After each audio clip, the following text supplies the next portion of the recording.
The afternoon Elena Vance sat in the recruitment office in Casper, Wyoming. Her father, Silas, didn't look at her. He looked at the sergeant and told him his daughter was too soft for the army, a girl who had spent 20 years bleeding for things that didn't matter, and that she'd break the first time she heard a sound she couldn't name. Silas was a man built of old leather and grudges, a retired master sergeant who believed that strength was measured in the volume of a man's voice and the thickness of his calluses. To him, Elena was a ghost in his own house, a girl who would sit for hours on the porch of their ranch in Sheridan, not moving, not speaking, just watching the way the wind moved the tall grass. He called it spacing out. He called it weakness. He didn't understand that Elena wasn't spacing out. She was mapping. She was listening to the frequency of the world, the way the hum of a distant tractor changed pitch when it hit the north pasture, the way the air pressure dropped 10 minutes before a storm actually broke over the Bighorn Mountains. She saw the world in vibrations and textures that other people ignored, a hidden geometry of sound that acted as a second language she had never been taught, but somehow spoke fluently. When Silas handed that folder of her medical records to the recruiter, he was trying to save her from herself, or perhaps save his own legacy from the embarrassment of a daughter who didn't know how to be hard. But the recruiter, a man named Miller who had seen 1,000 boys try to look tough and fail, looked at Elena's eyes and saw something Silas had missed. He saw a woman who was perfectly still because she was already under control. 5 years later, Staff Sergeant Elena Vance sat in a darkened room at Forward Operating Base Iron Point, located on a jagged, wind-scoured cliff on the edge of the Aleutian Islands. The room smelled of ozone, burnt coffee, and the metallic tang of salt spray that leaked through the ventilation system whenever the Bering Sea decided to remind the Americans they were guests. This was a SIGINT outpost, a place where the United States military listened to the whispers of the North Pacific. Most of the analysts here were looking for radio traffic or satellite pings, but Elena lived in the hydrophone arrays. The long, cold ears of the Navy stretched out across the seafloor. She wore a pair of modified Bose headphones, the pads worn thin from 14-hour shifts, and she sat so still that a new private had once tried to turn her off, thinking she was a mannequin left in the chair. Her back was a straight line, her hands resting lightly on the console. She didn't need to look at the spectral displays to know what was happening in the water. She could feel the shape of the ocean in her marrow. To the rest of the unit, Elena was the scope queen, a quiet, unassuming tech who didn't join the others for beers at the improvised bar in Hangar 3. They saw her as a procedural necessity, the person who filed the acoustic reports that usually said biological or tectonic. Major Marcus Sterling, the commanding officer of Iron Point, viewed her as a piece of the furniture. Sterling was a West Point grad who had been promised a career in the Pentagon, but found himself babysitting a rock in the middle of the ocean. He was a man of charts and spreadsheets, a man who believed that if a computer didn't flag a threat, the threat didn't exist. He had read Elena's file, of course, including the redacted note from her initial recruitment where her father's "too soft" comment had been buried under years of stellar performance reviews. But he saw what he wanted to see. He saw a woman who followed orders and didn't make noise. He didn't see the woman who had spent her childhood learning to hear the difference between a coyote's footfall and a stray dog's. The only person who really looked at her was Chief Warrant Officer 3 Elias Thorne. Thorne was 50, with skin like a topographical map of a bad neighborhood and a habit of chewing on toothpicks until they splintered. He was an old-school acoustic tech, a man who had hunted Soviet subs in the 80s when the tech was half magic and half luck. He watched Elena the way a veteran gardener watches a rare plant. He didn't talk to her much, but he brought her a fresh cup of coffee every night at 0200, black and hot. And he never said a word when he saw her adjusting the filters on the SQR-19 arrays to frequencies that weren't in the manual. He knew she was looking for something the machines weren't programmed to find. He had seen her once, during a localized earthquake, stand up and walk to a map of the seafloor, her finger landing exactly on the epicenter 3 minutes before the seismic sensors in Anchorage confirmed the coordinates. He hadn't reported it. He just started bringing her the better coffee. The shift on Tuesday began like any other, with the wind howling at 60 knots outside and the heaters in the SIGINT shack rattling in their housings. The sound of the heaters was a C-sharp. Elena noted idly, though it was slightly flat today because of the ice buildup on the external intake. She ignored it, sinking her consciousness into the deep water. The hydrophones were picking up the usual symphony, the low-frequency groan of tectonic plates settling, the clicking of pods of whales moving south, and the distant, rhythmic thrum of a container ship 300 miles to the east. But then, at 0314, she felt it. It wasn't a sound, not exactly. It was a hole in the sound. A specific patch of the ocean, roughly 60 miles north of the base, had gone silent in a way that was physically impossible. It was as if the water itself had stopped vibrating. Elena's fingers moved across the keyboard, her movements precise and economical. She wasn't looking for a signal, she was looking for the edges of the silence. Most analysts would have dismissed it as a sensor malfunction, a dead node in the array. But Elena knew the flavor of a dead sensor. This wasn't that. This was an active cancellation. Someone was broadcasting a phase-shifted frequency that was perfectly tuned to the ambient noise of the ocean, effectively deleting the sound in a localized area. It was a level of acoustic engineering that shouldn't have existed. It was elegant. It was terrifying. She leaned in, her eyes narrowing as she adjusted the gain on the long-range passive sonar. "Staff Sergeant, what are you doing?"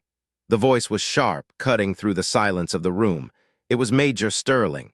He was standing by the door, his uniform crisp even at this hour, his arms crossed over his chest. He had a habit of doing rounds when he couldn't sleep, which was often. He liked to remind the night shift that he was the sun they orbited around.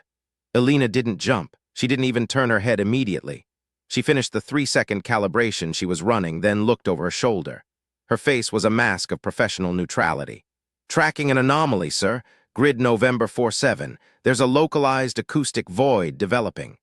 Sterling walked over, his boots clicking on the linoleum. The sound was a harsh, irregular G-natural. He looked at her screen, which to him looked like a mess of green and blue waterfalls. "A void? You mean a dead sensor? We had a storm surge yesterday, Sergeant. Probably knocked out the coupling on the Deepwater line. File a maintenance request and get back to the primary monitoring theater. We have a Russian Bear flight expected in the sector within the hour. That's our priority." "The sensor is live, sir," Elena said quietly. Her voice was steady, devoid of the irritation she felt. "The voltage is consistent with a functioning unit. The void is moving. It's traveling at 4 knots, heading 210. It's not a mechanical failure. It's a signature." Sterling let out a short, dismissive breath, the sound of a man who was tired of explaining the obvious to subordinates. "Sergeant Vance, I appreciate your diligence. Truly, but I've been in this business longer than you've been wearing a uniform. Submarines make noise. Cavitation, reactor pumps, screw wash, they don't make silence. You're chasing ghosts in the machine, probably a thermocline layer or a school of squid messing with the refraction. Stop wasting the bandwidth. Document it as a Tier 3 environmental and move on. That's an order." He stayed there for a moment, waiting for her to argue. He wanted her to argue so he could exercise the authority that felt so fragile in this isolated outpost. But Elena just nodded. "Understood, sir. Tier 3 environmental, moving to primary theater." Sterling patted her on the shoulder, a gesture that felt like a patronizing pat on the head of a dog, and walked out. He didn't see the way her jaw tightened just for a fraction of a second. He didn't see the way her hands, now back on the console, were moving with a speed that exceeded her previous procedural pace. She wasn't filing a Tier 3. She was opening a private encrypted cache on the local server, something Thorne had taught her how to do for unorthodox observations. Thorne appeared a few minutes later, the smell of fresh coffee preceding him. He set the mug down next to her mouse pad. He didn't ask what was wrong. He just looked at the screen, specifically at the way the ambient noise levels on the hydrophone graph were being pinched at the edges. He whistled low, a sound that blended into the hum of the computers. "That's a hell of a lot of squid, Vance," Thorne whispered.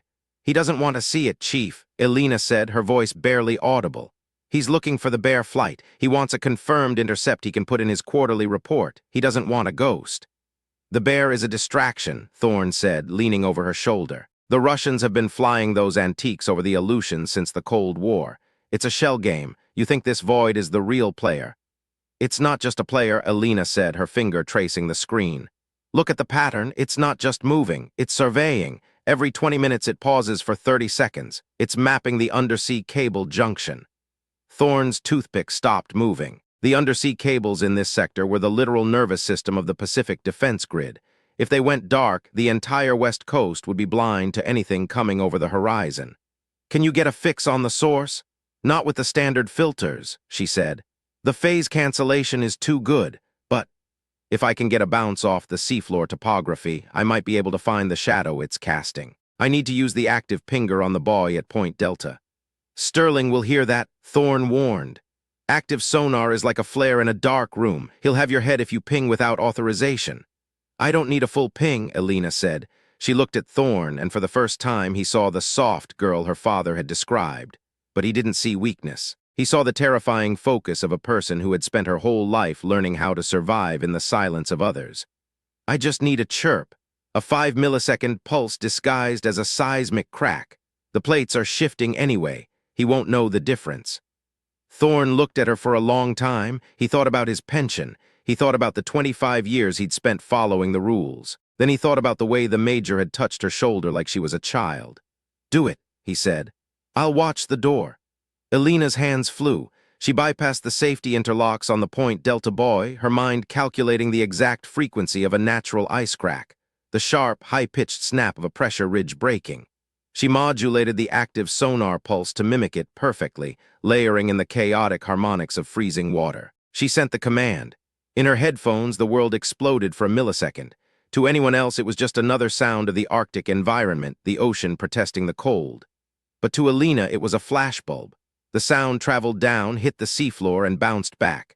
Most of it was absorbed or scattered by the silt and rock. But a tiny, infinitesimal portion of that sound didn't come back. It hit something solid, something large, something that wasn't supposed to be there. The shadow was huge.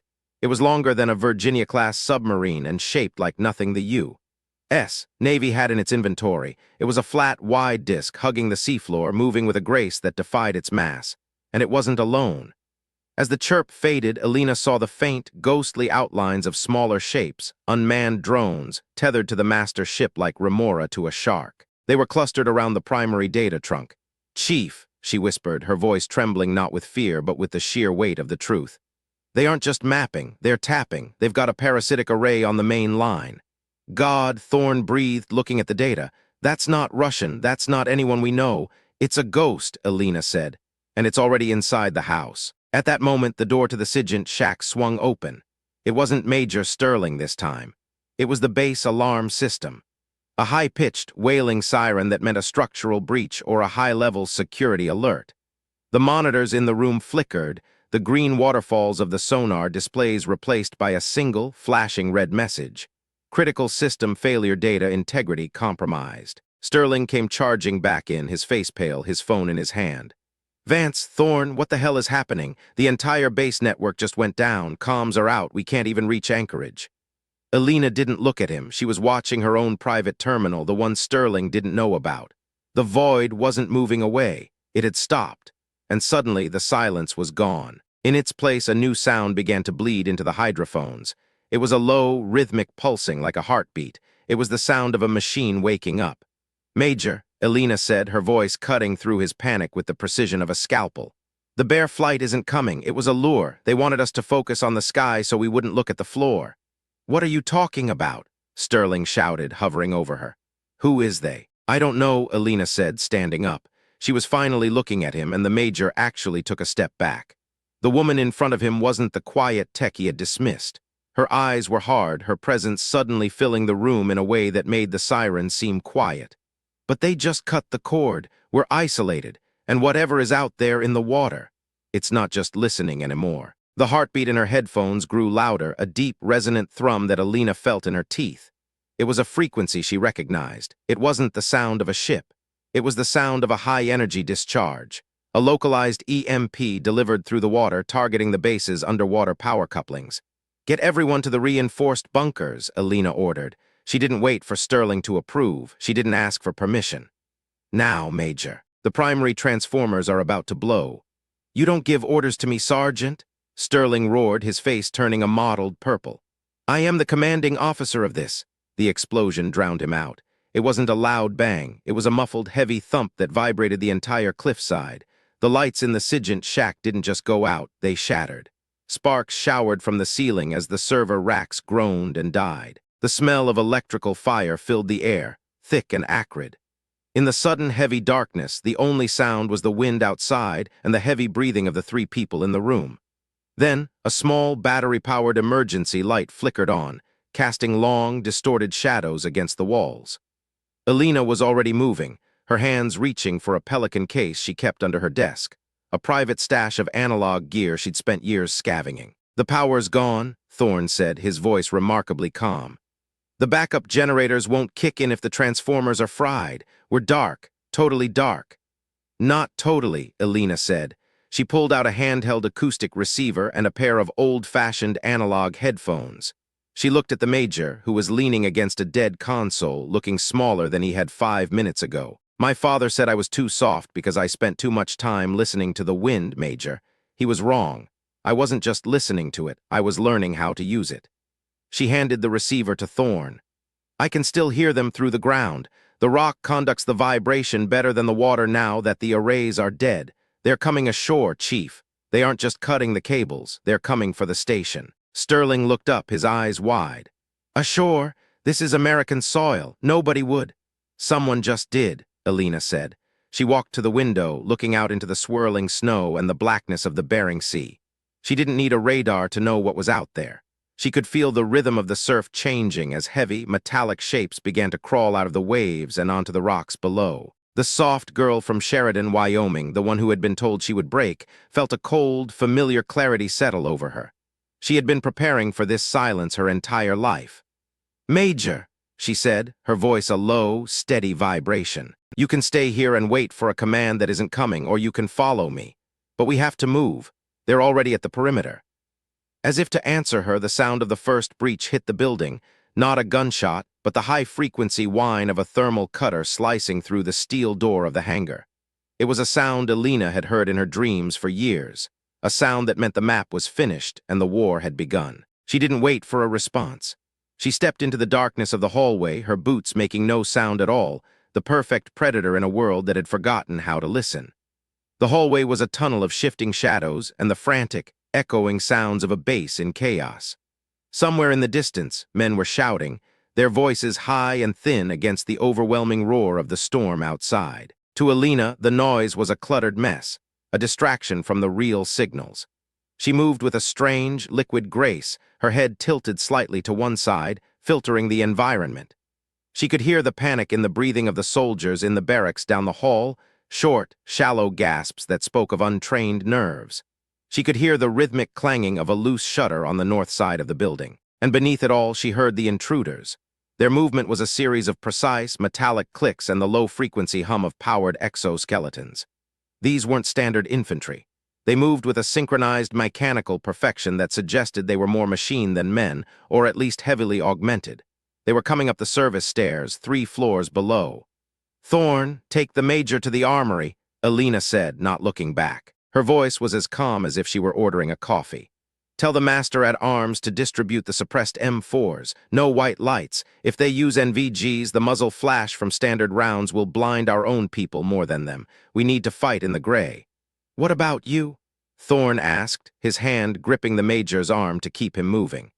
"I'm going to the roof," she said. "The station's long-range acoustic hailers are still on the independent battery circuit. If I can get to the control box, I can turn this entire mountain into a localized sonic trap. I can't kill them with it, but I can make it impossible for them to coordinate." "Vance, that's suicide," Sterling stammered, finally finding his voice. "The roof is exposed. The wind alone will blow you off the cliff." Elena finally turned to look at him. The emergency light caught the edge of her face, highlighting a scar on her jaw she'd gotten at 12 years old, falling from a horse she refused to stop riding. "My father told the recruiter I couldn't carry someone else's weight, Major. He didn't realize I've been carrying his my whole life. I think I can handle a little wind." She didn't wait for his rebuttal. She turned and vanished into the stairwell, moving upward while everyone else was trying to find a way down. The air in the stairwell was freezing, the temperature dropping rapidly as the base's climate control failed. She felt the cold as a sharpening of her senses, a stripping away of the unnecessary. With every step, she felt more like the girl on the porch in Wyoming, watching, waiting, and finally understood. The roof access door was jammed with ice. Elena didn't kick it. She placed her shoulder against the frame, feeling for the point of maximum leverage, and pushed with a slow, grinding strength that came from years of ranch work that her father had never acknowledged. The door groaned and gave way, and she was hit by the full force of the North Pacific. The wind was a wall of white noise, a screaming A-flat that threatened to tear the lungs from her chest. Snow, sharp as glass, stung her eyes. She dropped to a crawl, her fingers digging into the non-slip coating of the roof. She didn't need to see, she knew the layout of the roof by heart. She had spent her lunch breaks up here, mapping the vibrations of the antennas. She reached the control box for the LRAD, the long-range acoustic device. It was a massive, dish-shaped speaker designed to hail ships at sea or discourage pirates with concentrated sound. In the hands of a standard operator, it was a megaphone. In her hands, it was a scalpel. She opened the box, her fingers moving by touch as the snow blinded her. She ripped out the factory-set frequency limiters. She didn't want a warning tone. She wanted a dissonant, multi-layered noise floor that would interfere with the specific frequencies of the intruder's exoskeleton servos. She had memorized those frequencies 3 floors down. She knew the hum of their joints. She wired her handheld receiver into the LRAD's input, creating a feedback loop that would amplify the ambient sound of the storm and rebroadcast it at a phase-shifted interval. It was the same principle the Void ship had used in the water, but reversed. Instead of creating silence, she was going to create a physical wall of sound that would make the very air feel like it was vibrating with needles. As she made the final connection, she heard a sound that wasn't the wind. It was the snick of a magnetic grapple hooking onto the roof's edge, 10 feet away. Elena didn't panic. She didn't reach for a weapon. She reached for the power switch. "Listen to this," she whispered into the wind. She threw the switch. The world didn't explode with noise. To a human ear, it was just a low, uncomfortable thrum, like the sound of a giant finger rubbing the rim of a glass. But to the sensors of the intruders and to the delicate electronics of their gear, it was a catastrophic event. The grapple line vibrated so violently, it hummed like a guitar string before the magnetic head shattered against the concrete. A figure, clad in sleek, matte black armor, rose over the edge of the roof, his movements jerky and uncoordinated. His exoskeleton was fighting the frequency, the servos locking and unlocking in a frantic attempt to compensate for the phantom data Elena was feeding them. The intruder stumbled, his head snapping back as the sonic pressure hit his helmet's internal comms. He dropped his weapon, a compact, high-tech rifle, and clutched at his ears. He looked less like a super soldier and more like a man drowning on dry land. Elena stood up. The wind tried to knock her down, but she leaned into it, her weight centered, her feet wide. She watched the intruder for a moment, not with hatred, but with the clinical observation of a scientist. She saw the way his armor began to shiver as the resonance frequency of the plates was reached. Then, from the stairwell behind her, Thorne and a team of security forces burst onto the roof. They were wearing heavy ear protection, but they still looked pained. They saw the intruder, helpless and vibrating, and they didn't hesitate. The suppressed M4s barked, a sound Elena heard as a series of soft, rhythmic thumps against the background of her sonic wall. The intruder fell back over the edge, disappearing into the white void of the cliffside. Thorne ran to her, grabbing her by the jacket to keep her from being swept away. He leaned his head close to hers, shouting over the storm. "The Major's in the armory. We've held the 2nd floor, but they are everywhere, Vance. We can't hold them all with just rifles." Elena looked at him, her face wet with melted snow, her eyes bright with a fierce, terrifying intelligence. She reached out and dialed the LRAD's frequency even higher, moving it into the ultrasonic range. "We aren't going to hold them, Chief," she shouted back. "We're going to drive them back to the water. I found their heartbeat. I'm going to break it." She looked out over the edge of the roof, down toward the black water where the Void ship was waiting. She knew now what her father had never understood. Softness wasn't a lack of strength. It was the ability to feel the world so deeply that you knew exactly where to touch it to make it shatter. She turned back to the control box, her fingers flying across the wires, her mind already calculating the next harmonic. This was the moment she had been born for. This was the sound she had been naming her whole life. And as the mountain began to shake under the power of the signal she was broadcasting, Elena Vance finally felt like she was home. The station groaned, the very concrete beneath their boots beginning to hum with a frequency that felt like it was trying to separate marrow from bone. Thorne's team was forced back toward the stairwell, the physical pressure of the air becoming a tangible weight. But Elena stayed. She was the conductor of this nightmare symphony, her hand steady on the dial as she began to sweep the LRAD's beam across the shoreline. Below, in the darkness, the black shapes of the intruders began to falter. Their synchronization broke. They stumbled into the surf, their high-tech armor becoming a coffin of vibrating metal. The heartbeat she had heard in her headphones earlier, the signal from the void ship, started to spike and stutter. She was jamming their nervous system, not with electronics, but with the pure, raw physics of sound. It was working, but she could feel the cost. The LRAD's batteries were draining at an impossible rate, and the heat coming off the control box was searing her gloved hands. The smell of melting plastic and ozone was overwhelming. She knew she only had minutes, maybe seconds, before the device burned out or the intruders found a way to bypass the interference. "Vance, we have to go," Thorne screamed, gesturing frantically toward the door. Elena shook her head. She couldn't leave. If she stopped now, they would recover. They would realize the trick and come back harder. She had to finish the sequence. She had to hit the resonance frequency of the ship's hull itself. She had felt it earlier, that deep, resonant D minor. If she could lock onto it, she could cause a cavitation event in the water that would blow their internal seals. She closed her eyes, ignoring the wind, the snow, and the shouting of the men behind her. She reached out with her mind, searching for that specific texture in the chaos. She found it. A tiny, vibrating thread of sound hidden beneath the roar of the ocean. She gripped the dial and turned it to the limit. The sound that came out of the LRAD wasn't a sound anymore. It was a physical blow.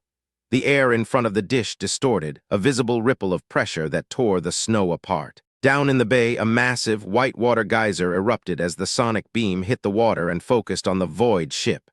For a heartbeat, there was a terrible, beautiful silence as the frequencies canceled each other out. Then the ocean itself seemed to scream. A dull, heavy boom echoed from the depths, a sound of metal failing under impossible pressure. The heartbeat in Elena's mind stopped. The void was gone. The ship wasn't destroyed, but it was broken, its stealth and its systems shattered by the girl who listened to the wind. The LRAD control box exploded in a shower of sparks, the force of the blowout throwing Elena backward across the roof. She hit the concrete hard, the air leaving her lungs in a sharp oomph. The world went gray, then black. The last thing she heard before the darkness took her was the sound of the wind. It was no longer a scream. It was just a low, steady hum, a C-sharp, perfectly in tune. She didn't know how long she was out. When she opened her eyes, the snow had stopped, and the first gray light of a brutal Aleutian dawn was creeping over the horizon. She was wrapped in a heavy wool blanket, and her head was resting on someone's lap. She looked up. It was Major Sterling. He wasn't wearing his hat. His hair was a mess, and there was a smear of soot across his forehead. He was looking at her with an expression she had never seen on his face before. It wasn't pity, it was awe. "It's over, Sergeant," he whispered. His voice was cracked, his professional veneer completely gone. "They're gone. We found 3 of them washed up on the rocks. Their gear, it just melted from the inside out. Anchorage finally got through. The Navy is 10 minutes out." Elena tried to sit up, but her body felt like it was made of lead. "The ship," she rasped. "Vanished," Sterling said, "but they left a debris field of parasitic hardware. We've got the proof. We've got everything." He paused, looking out at the ruined roof, the charred remains of the LRAD, and the soldiers who were standing around them in a silent circle of respect. I'm writing the report now, Vance. All of it exactly as it happened." Thorne appeared leaning over her with a thermos. He didn't say anything. He just handed her the cup. The coffee was cold, bitter, and tasted like the best thing she had ever had in her life. "Your father," Sterling said, his voice hesitant. "I saw the note in your file about the softness." He looked at her, really looked at her, for the first time in the 6 months she'd been under his command. "I'm going to make sure he gets a copy of the commendation. I want him to know exactly what kind of weight his daughter can carry." Elena took a sip of the coffee, the heat slowly returning to her frozen limbs. She thought about the ranch in Sheridan. She thought about the porch and the tall grass and the man who thought silence was a sign of a broken spirit. She didn't feel rage anymore. She didn't feel the need to prove him wrong. She just felt the quiet. A real, earned quiet. "Don't bother, Major," she said, her voice steady and clear in the morning air. "He wouldn't understand the frequency anyway." She looked out at the Bering Sea where the first U.S. Navy destroyers were appearing on the horizon, their hulls cutting through the gray water.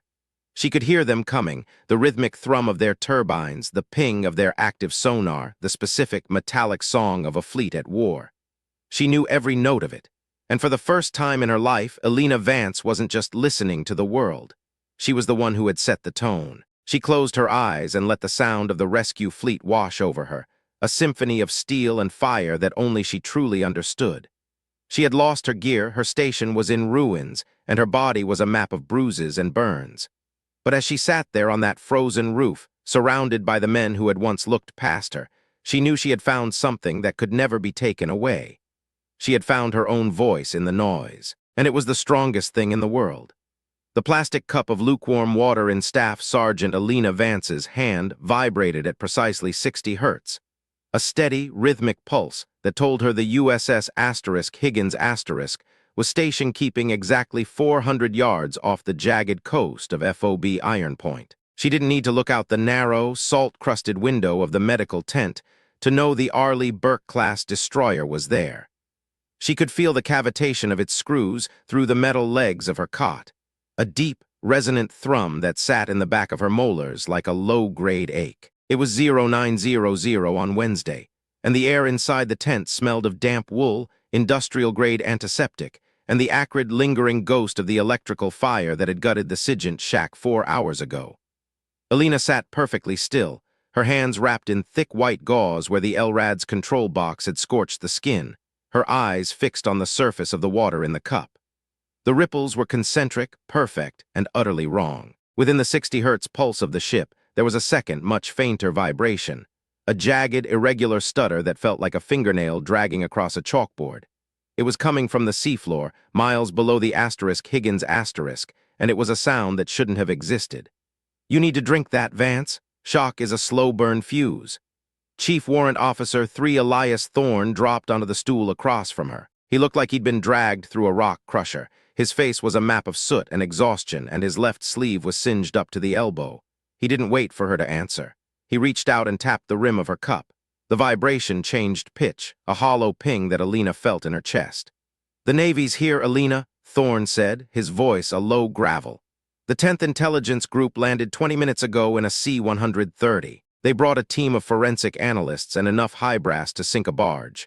Sterling is in the command bunker trying to explain why his sergeant used a non-lethal hailing device to potentially trigger a localized seismic event." Elena didn't look up from the water. "The LRAD didn't trigger the event, Chief. It reacted to it. The void ship was the anchor. I cut the line." "That's not what the data logs say," Thorne whispered, leaning closer. He smelled of cold tobacco and the metallic tang of the Bering Sea. "The logs are a mess, Elena.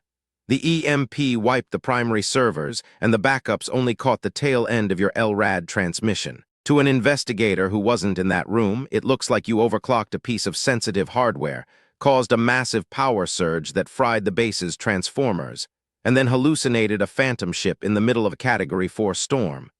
They're already calling it acoustic-induced vertigo.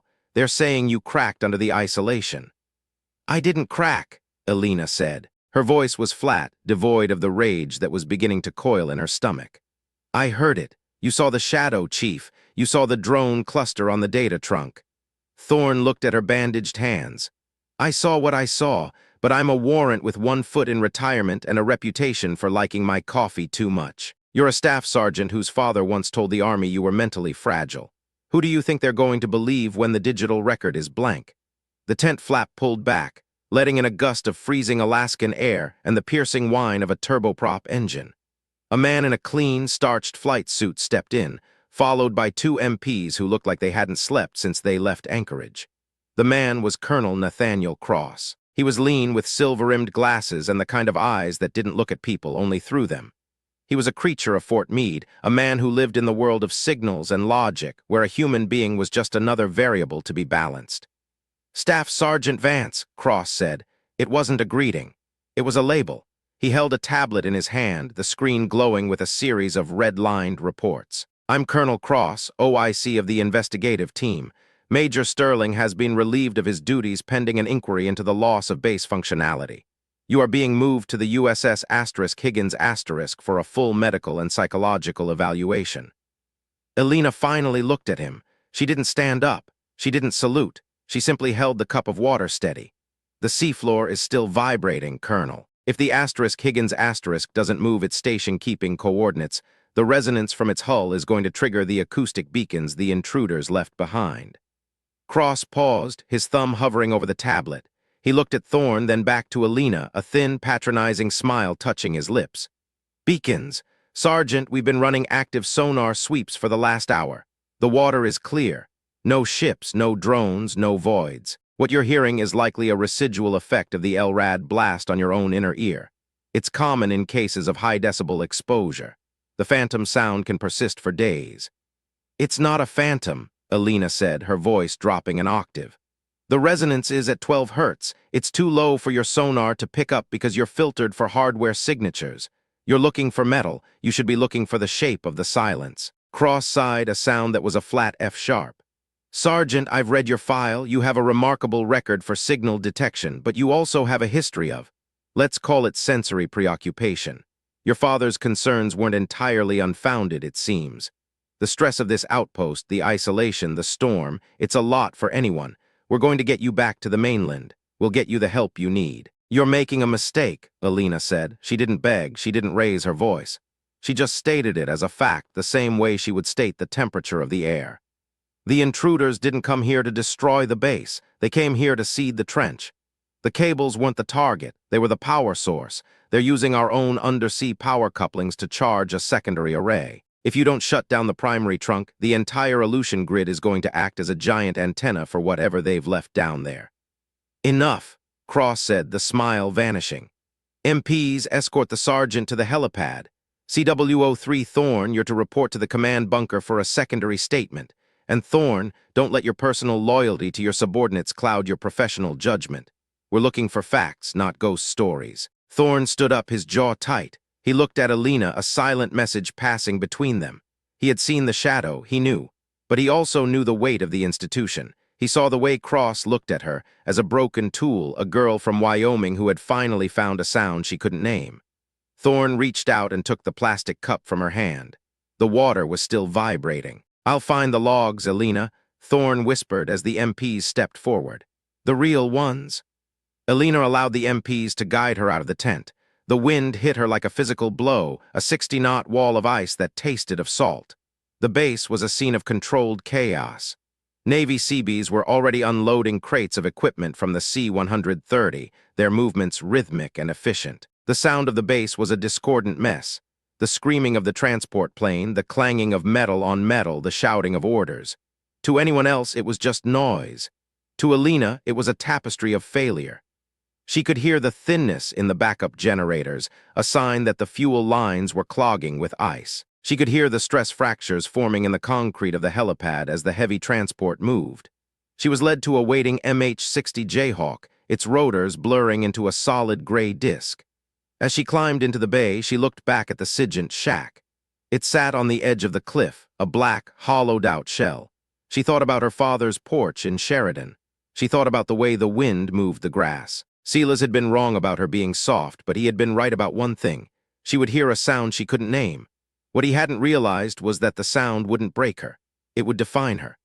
The flight to the Higgins was short and violent, the helicopter bucking in the erratic thermals coming off the cliffs. Inside the cabin, the noise was an all-consuming roar, a jagged wall of sound that most people found deafening. Elena leaned her head back against the vibrating bulkhead and closed her eyes. She didn't hear the engines. She heard the leak. Deep beneath the helicopter, through the skin of the ocean and the layers of silt, something was breathing. It was a rhythmic, electronic pulse, perfectly timed to the rotation of the Higgins screws.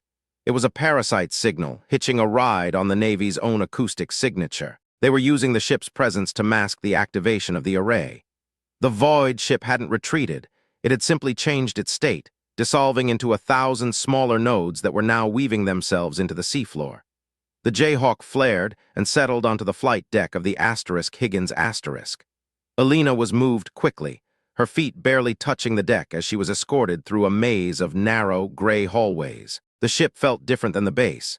It was a living machine, a labyrinth of humming pipes and whispering ventilation. Every door she passed had a different acoustic signature, a metallic thud that told her the thickness of the steel and the pressure of the room beyond. She was placed in a small, windowless compartment, a VIP stateroom that had been converted into a temporary holding cell. The door locked with a heavy electronic click. The sound was a B-flat, crisp and final. Elena sat on the edge of the narrow bunk. Her hands throbbed under the gauze, the pulse of her blood a rhythmic reminder of the fire she had touched. She didn't move. She didn't pace. She simply sat and listened to the ship. The Higgins asterisk was a masterpiece of American engineering, but it was blind. Its sensors were tuned to the sky and the surface, looking for missiles and hulls. It wasn't designed to hear a signal that was woven into the very fabric of the ocean's background noise. Elena could feel the ship's active sonar pings, a series of sharp, needle-like ticks that traveled through the hull. Every time the sonar pinged, the breathing from the seafloor grew stronger. It was a feedback loop. The Navy was inadvertently feeding the array, giving it the acoustic energy it needed to synchronize. 2 hours passed. The only person who came to see her was a Navy corpsman who changed her bandages in silence. He didn't look her in the eye. To him, she was just another casualty of a storm-shattered outpost, a special case that required an MP guard at the door. At 1400, the ship's vibration changed. The screws slowed, then reversed. They were moving. Elena stood up and walked to the door. She pressed her ear against the steel. She could hear the guards talking in the hallway, their voices muffled but clear enough to map. "Where are we heading?" one asked. "Point Delta," the other replied. "The divers found something on the cable junction. Cross wants a visual before the storm picks back up. They think the sergeant might have been right about a tap, but they're saying it was an old Russian rig that blew during the earthquake." Elena felt a cold chill that had nothing to do with the Alaskan wind. Point Delta was the exact center of the void she had mapped. If they sent divers down now, with the array in its current state of activation, they wouldn't just find a tap. They would find the detonator. She needed to talk to Thorne. She needed a way to bridge the gap between what she knew and what the colonel was willing to see. But she was a prisoner of her own competence, sidelined by the very system she had spent 5 years serving. The institutional failure wasn't a sudden break. It was a slow, grinding process of subtraction. It was the way her technical reports had been filtered by Sterling. It was the way her medical history had been used as a lens to distort her actions. It was the way the Navy saw a void as a sensor error rather than a signature. The military was built on the idea of the known. Anything that fell outside the parameters of the manuals was treated as a ghost, and ghosts were to be exorcised, not studied. A sudden, sharp vibration shook the hull, a deep metallic clong that sounded like a hammer hitting a bell. It was followed by the muffled roar of the ship's emergency sirens. Elena didn't wait. She knew that sound. It wasn't a hit. It was a cavitation bubble collapsing against the hull. The array was beginning to discharge. She turned to the small desk in the corner of the room. It was bolted to the floor, but the drawer was a simple sliding mechanism. She pulled it open, finding a standard-issue emergency flashlight and a stack of Higgins stationery. She didn't need the paper. She needed the flashlight. She unscrewed the cap of the flashlight, dumping the batteries onto the bunk. She looked at the internal wiring, a simple, crude circuit. She looked at the electronic lock on the door. Every lock had a resonant frequency. If she could create a localized EMP, she might be able to scramble the solenoid long enough to force the handle. But she didn't have the tools. She only had the sound. She walked back to the door and began to hum. It was a low, guttural tone, a vocalization she had practiced as a child on the ranch to calm the horses. She wasn't just humming. She was searching for the resonance of the door frame. She felt it in her feet first, a slight tickle in the soles of her boots. She shifted the pitch, moving up through the scales until the metal door began to vibrate in sympathy. The guard outside pounded on the door. "Sergeant, quiet in there, we're under a general alert." Elena didn't stop. She pushed the tone higher, her throat tightening, her chest vibrating with the effort. She wasn't a girl from Wyoming anymore. She was a sensor, a transducer, a piece of hardware designed for a single purpose. The electronic lock chirped, a high-pitched protest as the vibration interfered with its internal quartz clock. The click was soft, almost lost in the sound of the ship's sirens, but Elena felt it. She grabbed the handle and pulled. The door swung open, hitting the MP in the chest. He was a young kid, 19 or 20, his eyes wide with confusion. He reached for his holster, but Elena was already moving. She didn't hit him. She simply stepped into his space, her hand coming up to catch his wrist in a grip that Sila's would have recognized. "Don't," she said, her voice a low, steady hum that seemed to vibrate in the air between them. "The ship is about to lose its primary propulsion. You need to get to the auxiliary engine room and tell them to decouple the shaft. Now." The MP stared at her, his hand frozen on his weapon. He saw the white gauze on her hands, the cold clarity in her eyes, and the way she stood perfectly still in the middle of a screaming ship. He didn't see a soft girl. He saw a staff sergeant who was already 3 steps ahead of the world. "Go," she ordered. He went. Elena turned and ran toward the CIC, the Combat Information Center. She didn't need a map. She followed the sound of the electronics, the dense, frantic hum of the ship's brain. She reached the heavy, shielded doors of the CIC just as they were sliding shut. She slipped through the gap, her boots silent on the deck. The room was a dim, blue-lit cave, filled with the glow of a dozen radar and sonar screens. At the center stood Colonel Cross and a Navy captain she didn't recognize. They were staring at a large, holographic display of the seafloor. "It's not a malfunction," the captain was shouting. "The screws are locking. We've got a massive acoustic drag on the shaft." "It's a localized pressure ridge," Cross argued, his voice tight. "The earthquake must have." "It's the array," Elena said, her voice cutting through the noise like a cold blade. Cross spun around, his face turning a dark, mottled red. "Sergeant, how the hell did you get in here? Security." "The array is using the *Higgins* as a ground," Elena said, moving toward the sonar console. The tech sitting there, a young petty officer, looked at her in shock, but he didn't move as she reached over his shoulder. "The Void ship didn't leave. It's underneath us. It's using a phase-shifted magnetic field to lock the propeller shaft. It's not trying to sink us. It's trying to hold us here." "For what?" the captain asked, his eyes darting between Elena and Cross. "For the signal," Elena said. She pointed to the sonar display. "Look at the background noise. It's not white noise anymore. It's a pattern." She reached out and began to adjust the filters, her fingers moving with a speed that the petty officer couldn't follow. She wasn't using the standard Navy protocols. She was using the ranch math, the way she mapped the wind in the bighorns. She stripped away the hull noise, the engine hum, and the cavitation. The screen cleared.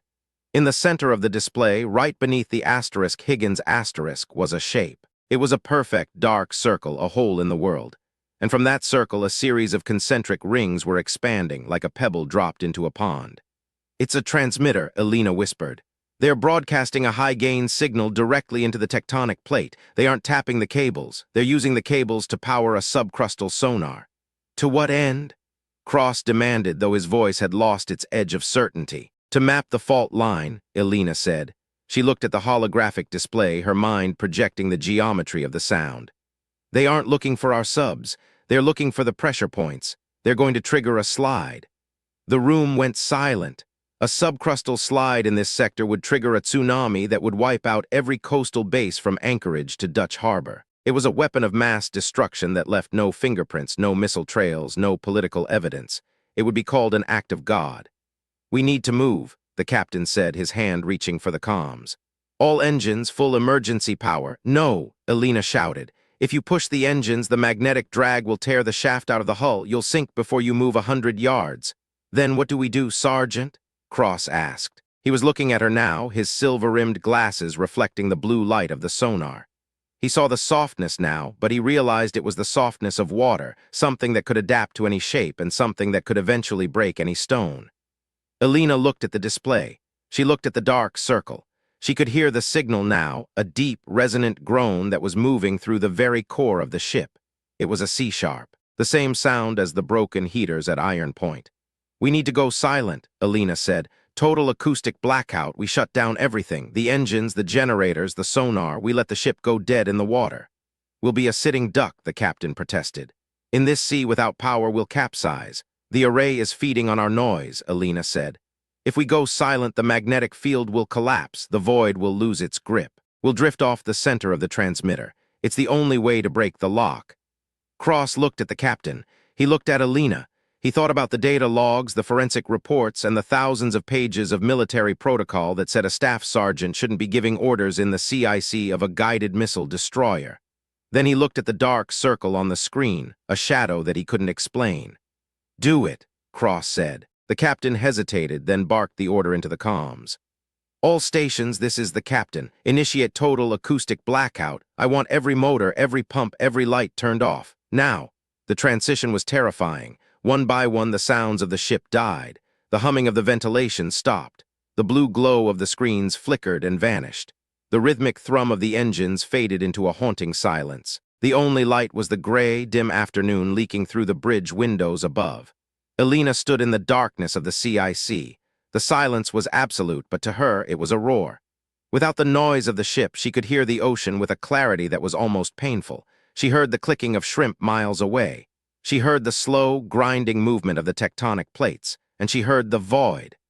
It was screaming. Without the noise of the Higgins asterisk to mask it, the array's signal was exposed. It was a high-frequency wail that felt like it was trying to peel the skin from her bones. The ship began to tilt as the Bering Sea took hold of the unpowered hull, the waves crashing against the side with a sound like thunder. "It's not letting go," the captain whispered in the dark. "Wait," Elena said. She could feel the vibration in the deck plates. It was changing. The C-sharp was wavering, losing its focus. The magnetic field was starving. Suddenly, a sound like a giant's guitar string snapping echoed through the hull. The ship lurched violently to the port side, throwing everyone against the consoles. Then the drag was gone. The Higgins asterisk was free, drifting on the surface like a piece of driftwood. "Power up," the captain shouted. "Get the engines online, get us out of here." But as the lights flickered back on and the generators began their slow, upward whine, Elena didn't feel relief. She felt the gap. The transmitter hadn't stopped. It had just lost its ground. It was still broadcasting, still feeding the fault line with a concentrated beam of acoustic energy. "Colonel," Elena said, her voice trembling for the first time, "it's still going. The slide is still coming." Cross looked at her, his face pale in the returning light. "But we're free. We can call it in. We can get the Pacific Fleet here." "It'll be too late," Elena said. She looked at the sonar text screen. The rings were growing faster now. The seafloor was beginning to fracture. "We didn't destroy the transmitter. We just moved the ship." She looked at Thorne, who had just burst into the CIC, his face red with exertion. He held a ruggedized laptop in his hand. "Elena, I found it. The encrypted cache from the Sergeant shack. I pulled it before the fire hit the primary drive. It's the source code for the phase cancellation." Elena grabbed the laptop, her bandaged fingers flying across the keys. She didn't need to read the code. She could see the logic of it. It was the same math as the void. It was the inverse of her LRAD blast. "If I can upload this into the Higgins asterisk sonar array," Elena said, looking at the captain, "I can broadcast a counter signal. I can neutralize the transmitter before the fault line breaks." "The sonar array isn't designed for that kind of output," the captain said. "You'll fry the transducers. You'll leave the ship blind for the rest of the voyage." "I don't care about the ship's eyes," Elena said, her voice hard. "I care about the people on the coast." She looked at Cross. This was the decision.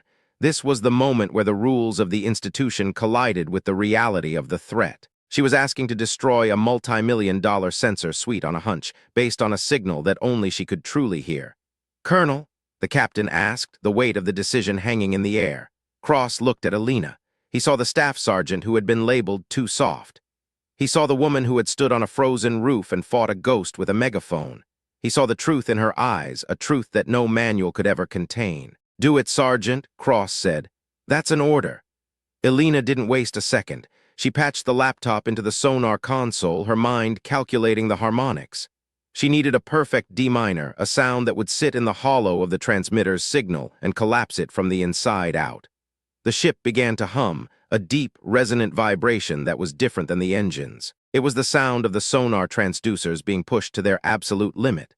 The water around the Higgins asterisk began to boil, a white froth rising to the surface as the acoustic energy was discharged. In her mind, Elena could see the two signals meeting in the deep water. They were like two giants wrestling, their frequencies clashing and merging. She leaned into the console, her hands pressing against the cold metal, her eyes closed. She was the conductor again. She was the bridge.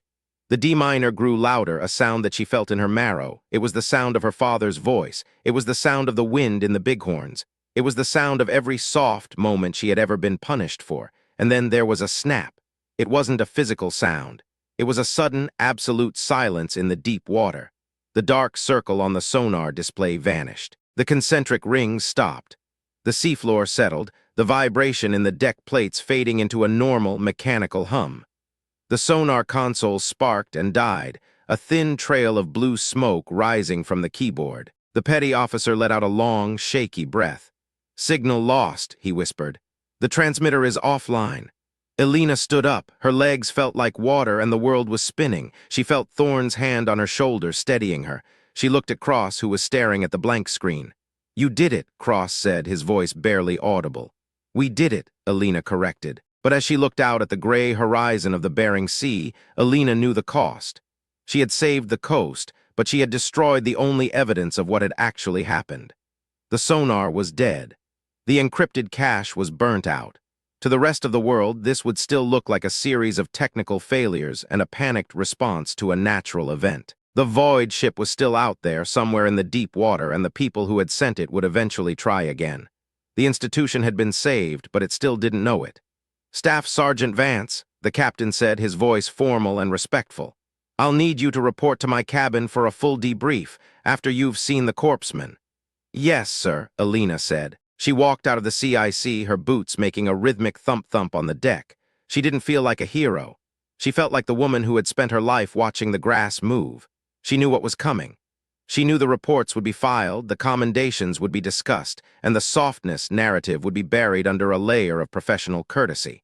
But she also knew that she wasn't alone anymore. Thorne had seen it. Sterling had seen it. Even Cross had seen it, if only for a second. As she reached the doorway to the hallway, the ship's comms crackled to life. "All hands, this is the bridge. We are returning to Dutch Harbor for repairs. Expect heavy seas for the next 6 hours." Elena paused, her hand on the doorframe. She could hear the wind rising outside, a high-pitched whistle that was beginning to move through the ship's superstructure. It was an E-flat, cold, sharp, and full of the future. She looked at the gauze on her hands, the white fabric stained with the sweat and soot of the day. She thought about the map she had in her head, the hidden geometry of the Pacific, the whispers of the North, and the void that was waiting for the next song. She didn't go to the medical bay. She didn't go to the captain's cabin. She walked to the observation deck and stood by the glass, looking out at the black, churning water. The Void ship hadn't been a ghost. It had been a warning, and Elena Vance was the only one who knew how to listen. She closed her eyes and let the sound of the storm fill her. She didn't need a screen to see the world. She didn't need a manual to know what was right. She had her own frequency now. Suddenly, the ship's internal speakers hissed with a strange, rhythmic static. It wasn't a standard comms interference. It was a sequence, a series of long and short pulses that felt like a heartbeat. Elena's eyes snapped open. She pressed her hand against the glass, her heart hammering against her ribs. The static was coming from the ship's own emergency frequency. It was a message, and it was addressed to her. Sergeant Thorne's voice came from behind her, urgent and low. He was holding a handheld radio, his face pale. "I'm picking up a signal on the low band. It's coming from the base, from the ruins of the Sigint shack." Elena grabbed the radio. The static was clearer here. It was a series of coordinates. They were for a location 300 miles to the west in the heart of the Russian-controlled waters. "It's not the base," Elena whispered, her voice a low, terrifying vibration. "The base is dead. The signal is being relayed through our own masts." "Then who is sending it?" Thorne asked. Elena looked out at the black water where the void had vanished. She could hear the signal now, hidden beneath the static. It wasn't a machine, it was a voice she hadn't heard in years, a voice that sounded like old leather and grudges. "My father," Elena said, the word a cold, sharp note in the silent room. She looked at the coordinates on the radio's screen. The gap was opening again. The story wasn't over. It was just beginning to find its rhythm. And as the Higgins turned toward the rising storm, Elena Vance knew that the hardest sound she would ever have to name was the one that was currently calling her home. The vibration in the radio didn't just rattle the plastic. It hummed against the raw, weeping skin of Elena's palms in the exact cadence of her father's nervous tick. A rhythmic stutter that Silas Vance had used to signal danger long before he'd ever taught her how to read a map. It was a 4-to-4 time signature, a jagged, syncopated beat that felt like a ghost trying to knock on a door that had been boarded up for a decade. Elena stood on the observation deck of the USS Higgins, the radio a dead weight in her bandaged hands, the Bering Sea a churning wall of black slate outside the reinforced glass. "Elena, talk to me," Thorne said. His voice was a low rasp, barely audible over the screaming wind that clawed at the ship's superstructure. He was standing 3 feet away, his body angled to shield her from the view of the bridge crew. "You said it's your father. Silas has been out of the loop since the mid-90s. He's in a VA home in Sheridan. How the hell is he broadcasting from a Russian trench?" Elena didn't look at him. She couldn't. If she looked at Thorne, she would see the concern in his eyes, and she couldn't afford to be seen. Not now. She needed to stay in the sound. "He's not in Sheridan," Elena whispered. She adjusted the squelch on the radio, her burnt fingertips stinging as they brushed the dial. The pain was a sharp, white-hot needle, but it helped her focus. "This isn't a recording. It's a live relay. He's using a burst transmission protocol that the Signal Corps decommissioned in '84. It's called Cricket. It uses the background noise of the ocean as a carrier wave. You can't hear it unless you know the specific resonance of the silt in this sector." "The coordinates," Thorne pressed, leaning in. 300 miles west. That's the Petropavlovsk Basin. That's deep, Elena. That's sovereign territory. If the *Higgins* crosses that line, we aren't looking at a technical failure anymore. We're looking at an international incident. "We aren't crossing the line," Elena said. She turned, her eyes meeting Thorne's for the first time. They were hard like polished flint. "I am."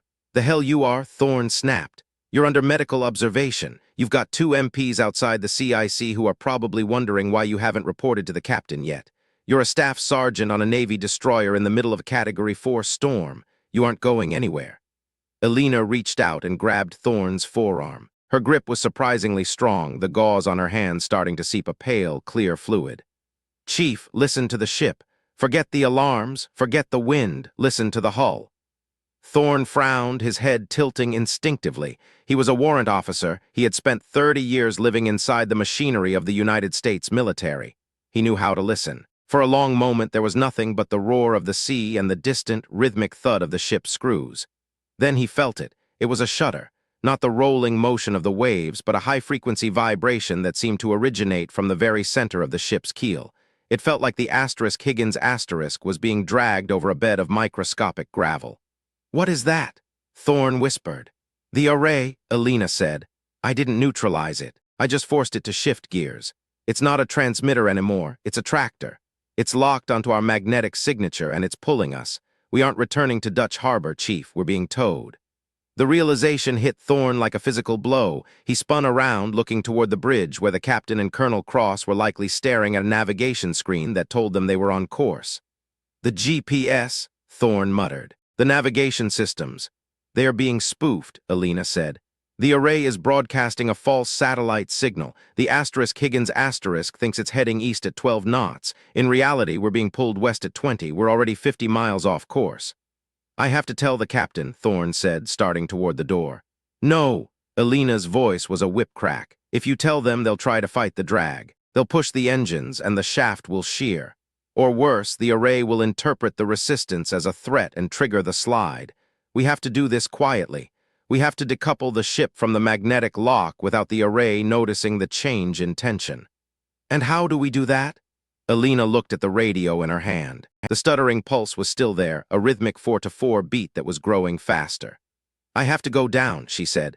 "The transducer room under the water line. I need to get to the primary sonar housing. I can't do it from the CIC. I need to touch the hardware." "You're insane," Thorne said, but he didn't move toward the door. He looked at her burned hands, then back to the window. "They'll court-martial you before you even get the hatch open." "Let them," Elena said. "If I don't do this, there won't be a court-martial because there won't be a ship." The *Higgins* took a massive wave over the bow, the ship groaning as thousands of tons of freezing water slammed into the deck. The vibration in the keel intensified, a low, grinding sound that made the teeth ache. "I'll get you past the MPs," Thorne said, his voice dropping into a register of grim resignation. "But if this goes south, Elena, I can't protect you from Cross. He's already looking for a reason to bury you." "He doesn't need a reason," Elena said. "He has my file." They moved through the ship with the practiced silence of 2 people who had spent their lives navigating the bureaucracy of the army. Thorne led the way, using his rank to wave off a pair of confused sailors in the narrow passageway near the galley. The ship was in a state of high tension. The general alert was still active, and the crew was focused on their stations, their faces tight with the strain of the storm. They reached the heavy, circular hatch that led to the lower decks, the guts of the destroyer where the noise of the ocean was a constant, oppressive presence. Thorne checked the hallway, then nodded to Elena. "The transducer room is 3 levels down," he whispered. "Past the auxiliary engine room. It's restricted. You'll need a keycard for the final bulkhead." "I have one," Elena said. She pulled a plastic card from her pocket, the one she had taken from the petty officer in the CIC. Thorne looked at her, a ghost of a smile touching his soot-stained face. "I didn't see that." "I know," Elena said. She stepped through the hatch and began the long descent. The air grew colder as she moved deeper into the ship, the smell of salt and hydraulic fluid becoming thicker. The sound of the Bering Sea was different here. It wasn't a roar, but a crushing, rhythmic weight. The steel walls of the ladder well seemed to vibrate with every surge of the ocean, a metallic thrum that Elena felt in her bones. Level 1. The noise of the crew faded, replaced by the rhythmic hiss of the ventilation system. Level 2. The auxiliary engine room was a cavern of polished steel and screaming turbines. Elena moved along the catwalk, her shadow dancing against the bulkheads in the flickering orange light of the emergency lamps. She could hear the stress in the engines, a high-pitched whine that told her the turbines were working against a resistance they weren't designed for. Level 3. The silence here was absolute, save for the sound of the ocean. This was the dead zone, the lowest part of the ship, where the only thing between Elena and the freezing depths of the trench was 2 inches of high-tensile steel. She reached the final bulkhead. The sign on the door read, *** restricted area sonar transducer housing no unauthorized access. *** Elena swiped the card. The lock chirped, a sharp digital denatural, and the heavy door swung open. The transducer room was a small, cramped space filled with a maze of thick, insulated cables and humming electronic cabinets. At the center of the room was a large, circular, well covered by a transparent plexiglass dome. Inside the dome, the primary sonar array sat suspended in a bath of mineral oil, its dark, crystalline surface looking like the eye of a deep-sea predator.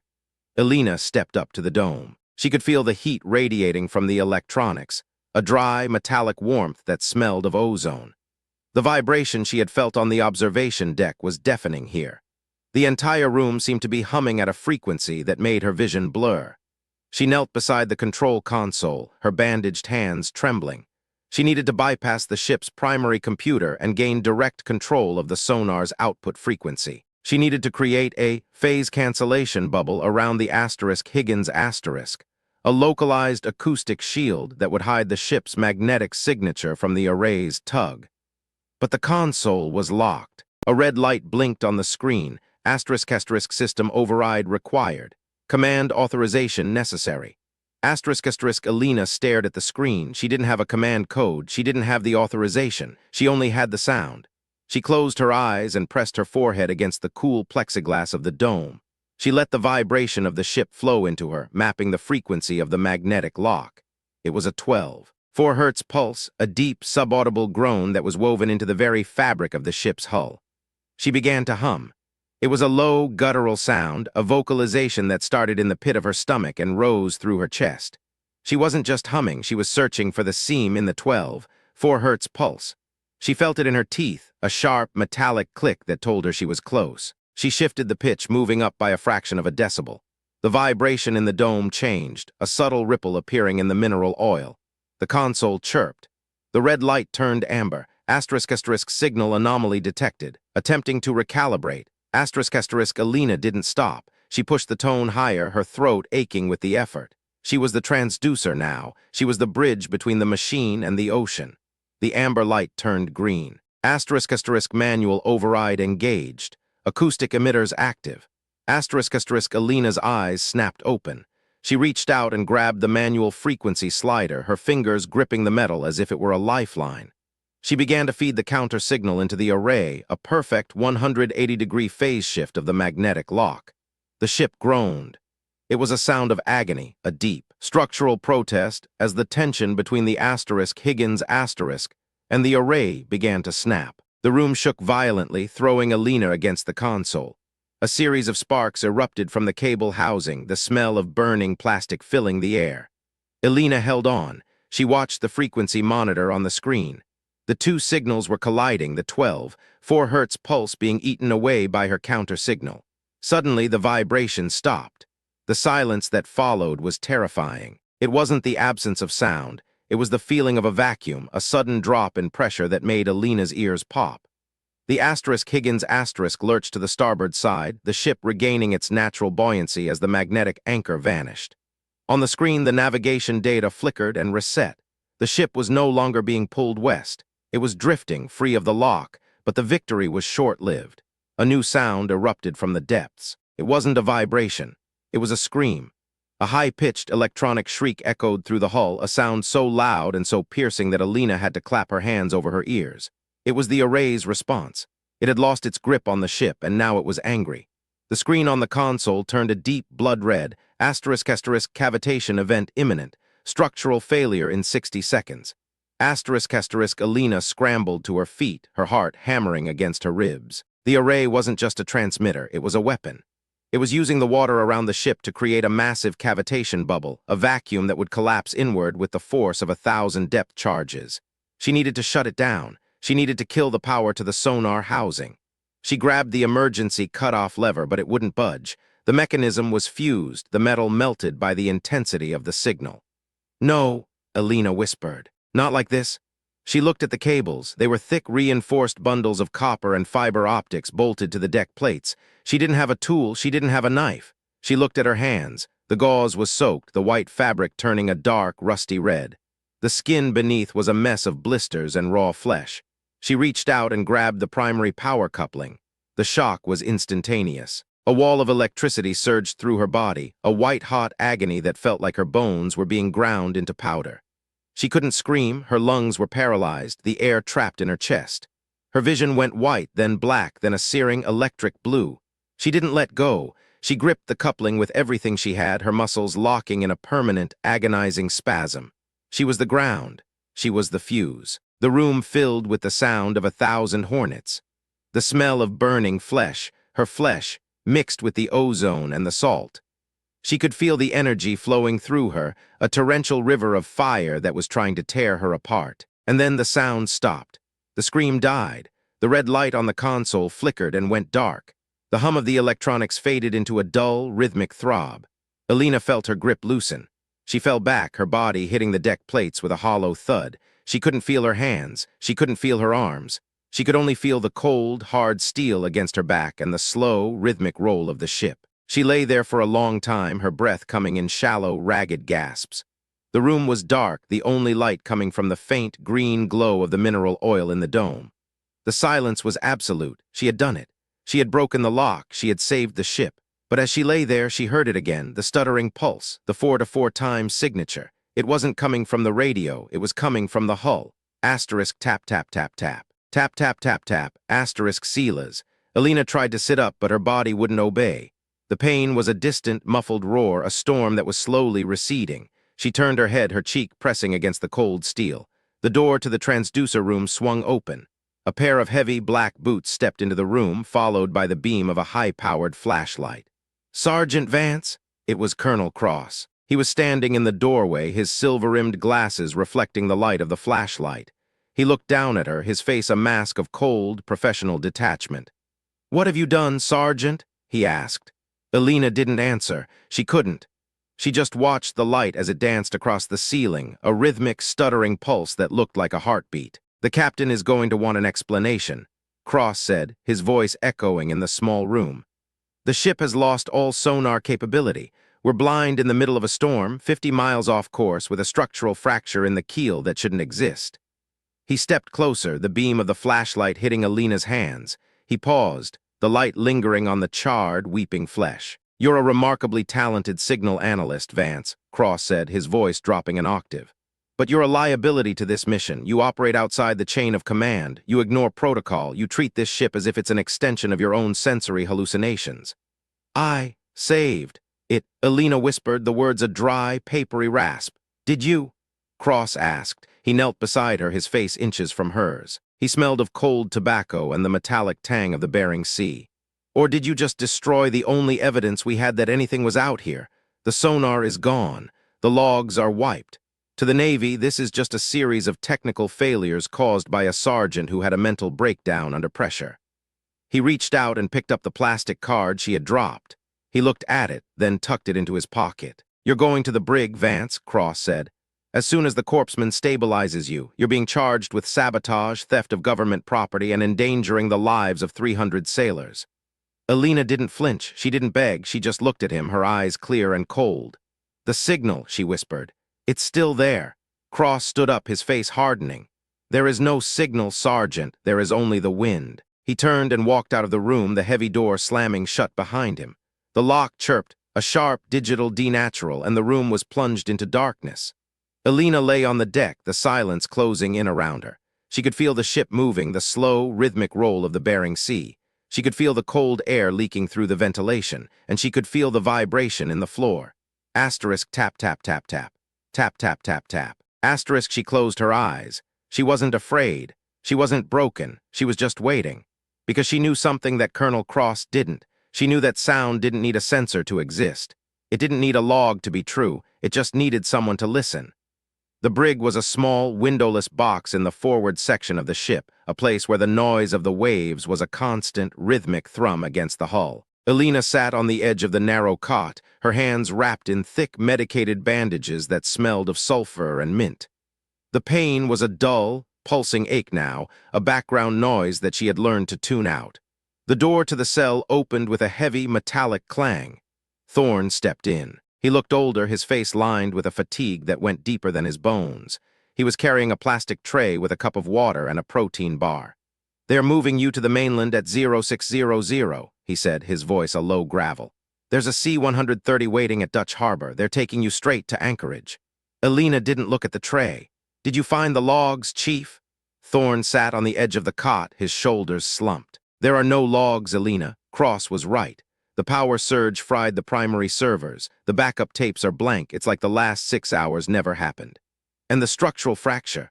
The engineers are calling it material fatigue caused by the storm," Thorne said. He looked at her, his eyes full of a dark, helpless rage. "They're burying it, Elena. They're burying everything. Sterling has been reassigned to a desk job in Omaha. The Higgins is being sent to dry dock in San Diego. The whole mission is being wiped from the record. And Cross. He's going back to Fort Meade," Thorne said, "with a commendation for his decisive action in managing a crisis on an isolated outpost." Elena let out a short, sharp breath. It wasn't a laugh, it was a sound of recognition. "Of course," she said. "I tried to talk to the captain," Thorne whispered.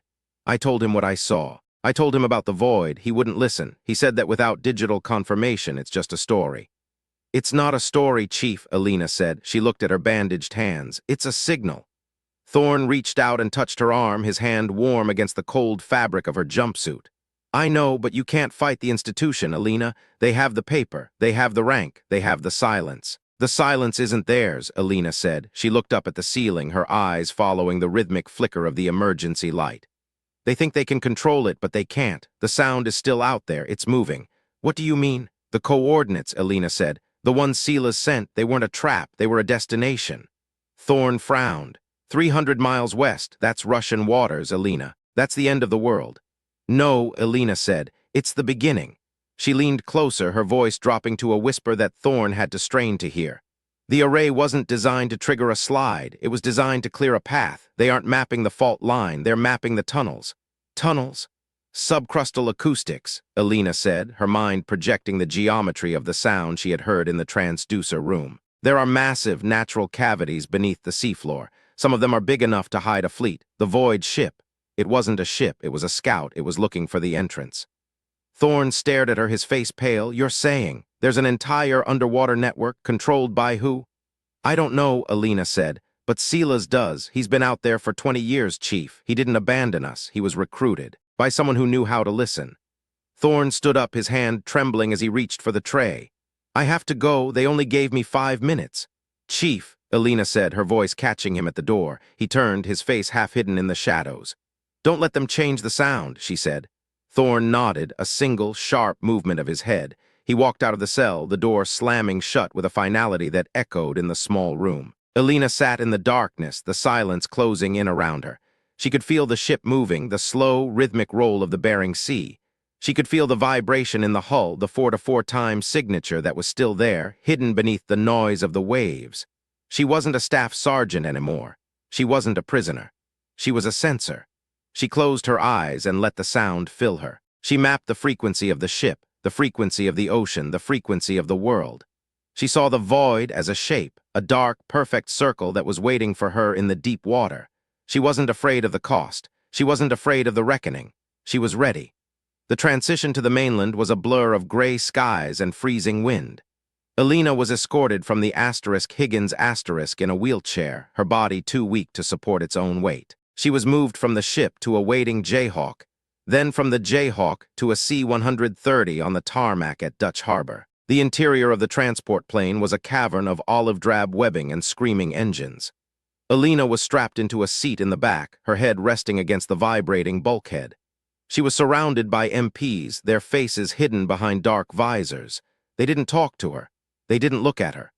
To them, she was just a high-value prisoner, a special case that required maximum security. The flight to Anchorage was violent, the plane bucking in the erratic thermals of the Alaskan range. Elena closed her eyes and let the noise of the engines wash over her.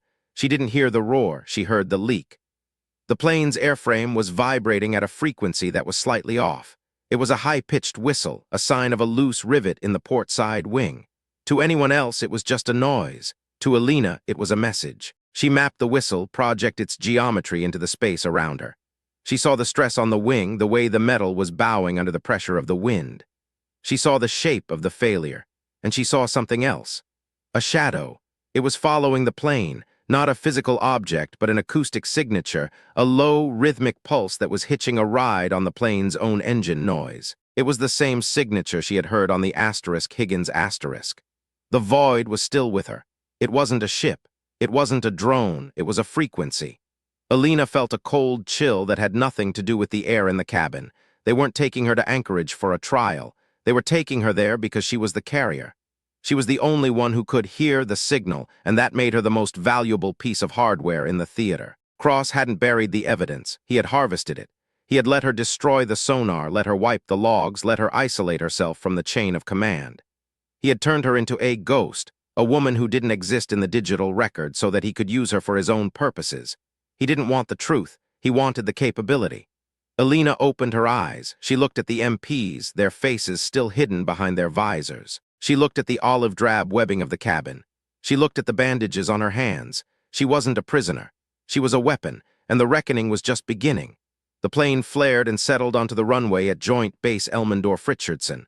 The doors opened, letting in a gust of freezing air and the smell of jet fuel and antiseptic. Elena was wheeled down the ramp, her eyes squinting against the harsh light of the Alaskan morning. A group of men in black suits was waiting for her, their faces as hard and as expressionless as the mountains in the distance. At the center of the group stood Colonel Cross. He wasn't wearing his flight suit anymore. He was wearing a clean, starched uniform with a row of medals that gleamed in the sun. "Welcome home, Sergeant Vance," he said, his voice a low, steady hum. Elena didn't answer. She just looked at him, her eyes clear and cold. "We have a lot to talk about," Cross said. He turned and walked toward a waiting black SUV, the men in suits following him like shadows. Elena was wheeled after them, her feet barely touching the ground. She could feel the vibration in the tarmac, the rhythmic thrum of the bass. She could feel the void moving beneath her, a dark, perfect circle that was waiting for the next song. She wasn't afraid. She was the conductor, and the music was just getting started. As the SUV pulled away from the runway, Elena looked back at the C-130. It sat on the tarmac, its engines cooling, a thin trail of blue smoke rising from the exhaust. It looked like a broken toy, a piece of hardware that had outlived its usefulness. Elena turned her head, her gaze fixed on the road ahead. She could hear the signal now, a deep, resonant groan that was moving through the very core of the earth. It was a C-sharp, the same sound as the broken heaters at Iron Point, the same sound as her father's voice, the same sound as the end of the world. She closed her eyes and let the vibration fill her. She wasn't Staff Sergeant Elena Vance anymore. She wasn't the girl from Wyoming. She was the void, and she was finally going home. The SUV moved through the gates of the base, the high-tensile fences blurring into a solid gray wall. Elena sat in the back seat, her hands resting in her lap, the bandages white and clean against the dark fabric of her jumpsuit. The silence in the car was absolute, but to Elena it was a roar. She could hear the heartbeats of the men around her, the rhythmic thump-thump of their blood. She could hear the humming of the car's electronics, the high-pitched hiss of the ventilation. She looked at Cross, who was sitting in the front seat, his eyes fixed on the road. He looked like a man who had everything under control. He looked like a man who had won. But Elena knew better. She could hear the leak in his voice, the subtle, high-pitched tremor that told her he was afraid. He didn't know what he had harvested. He didn't know what he was carrying. He thought he had a weapon, but he had a signal, and a signal can't be contained. It can only be broadcast. Elena leaned back against the seat and closed her eyes. She felt the car accelerate, the engine noise rising to a low, rhythmic thrum. Asterisk tap tap tap tap. Tap tap tap tap. Asterisk she smiled. It was a small, cold movement of her lips, a ghost of a smile that no one saw. The reckoning was here, and it was going to be beautiful.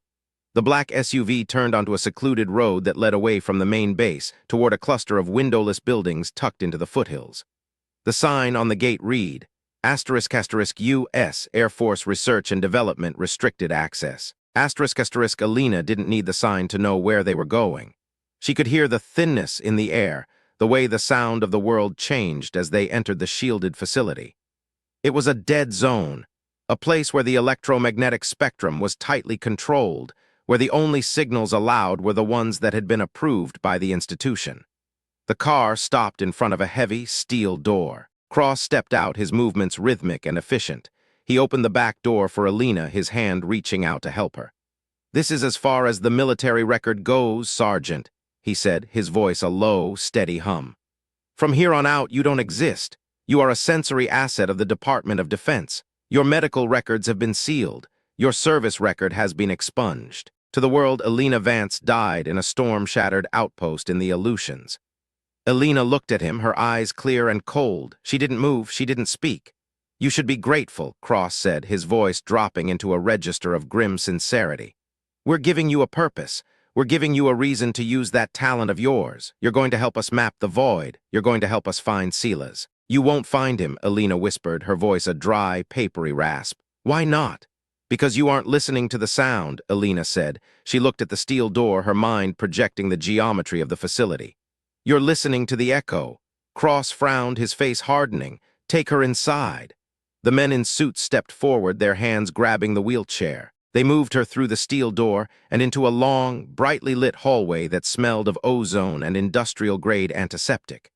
The facility was a labyrinth of humming pipes and whispering ventilation, a high-tech hive of activity where the noise of the world was a distant, muffled roar. Elena was moved through a series of checkpoints, her identity verified by retinal scans and biometric sensors. They reached a large, circular room at the center of the facility. It was a clean room, a place where the air was filtered and the vibrations were dampened to a fraction of a decibel. At the center of the room was a large, transparent dome, similar to the one in the transducer room on the Higgins asterisk. Inside the dome, a series of crystalline sensors were suspended in a bath of liquid nitrogen, their dark surfaces looking like the eyes of a deep-sea predator. "This is the acoustic vault," Cross said, his voice echoing in the small room. "It's the most sensitive signal detection system on the planet. It can hear a heartbeat in a hurricane. It can hear a whisper in the middle of a war." He turned to Elena, his eyes reflecting the blue light of the sensors. "And you, Sergeant, are the key. You're going to be the bridge. You're going to sit in that chair and you're going to tell us what the vault is hearing." He pointed to a high-backed chair in the center of the room, a series of electrodes and sensors dangling from its frame. Elena looked at the chair. She looked at the dome. She looked at the men in suits who were standing around her, their faces hard and expressionless. She didn't feel afraid. She didn't feel like a prisoner. She felt like a transducer. She allowed them to move her to the chair. She allowed them to attach the electrodes to her temples, the sensors to her bandaged hands. She allowed them to slide the transparent dome over her head, cutting off the sound of the world. The silence inside the dome was absolute. It was a vacuum, a sudden drop in pressure that made her ears pop. And then she heard it. It wasn't a sound. It was a vibration, a deep, resonant groan that was moving through the very core of the earth. It was the void, and it was right beneath her. Elena closed her eyes. She let the vibration fill her, mapping the frequency of the vault, the frequency of the facility, the frequency of the world. She saw the shape of the sound, a dark, perfect circle that was waiting for her in the deep water. She began to hum. It was a low, guttural sound, a vocalization that started in the pit of her stomach and rose through her chest. She wasn't just humming, she was searching for the seam in the 4 hertz pulse. The vault chirped.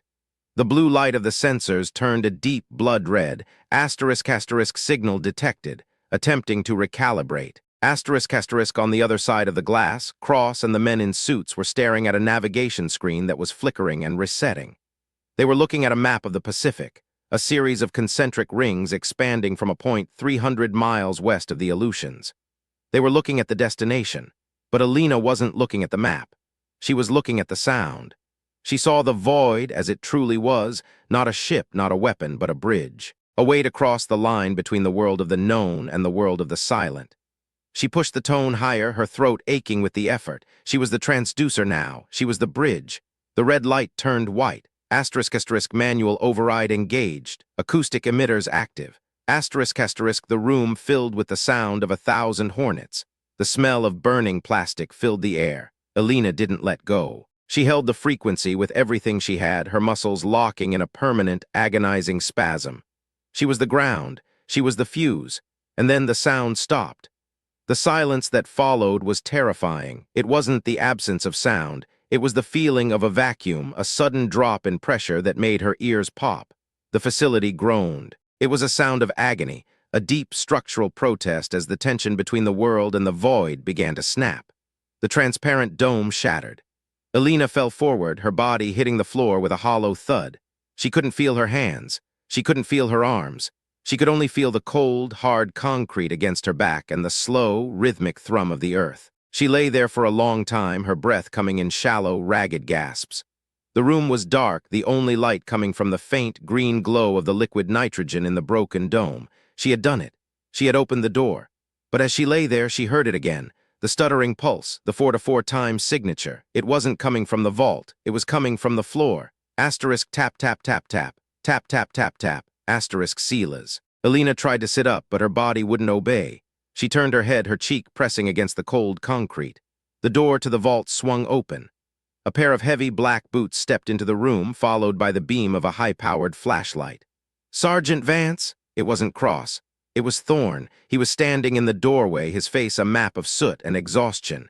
He looked down at her, his eyes full of a dark, helpless relief. "I found you, Elena," he whispered. Elena didn't answer, she just looked at him, her eyes clear and cold.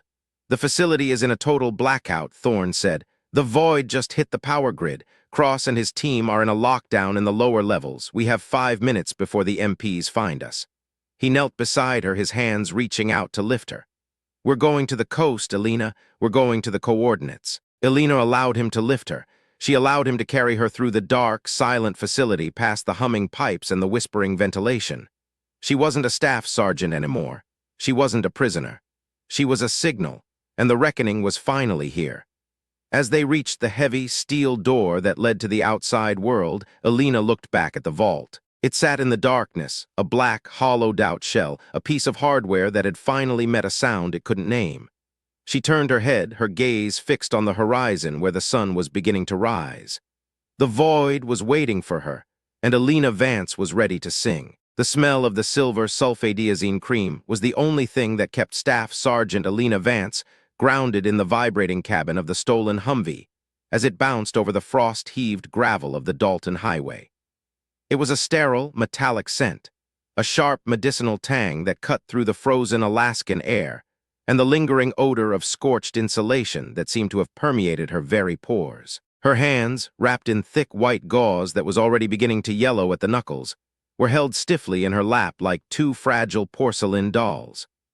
Every jolt of the suspension sent a jagged spike of white-hot agony up her forearms, a rhythmic reminder that the price of saving the Higgins was still being extracted from her nervous system. Outside the window, the Brooks Range loomed like a row of jagged, prehistoric teeth, the peaks cloaked in a relentless, bruising gray that matched the heavy weight settling in the pit of her stomach.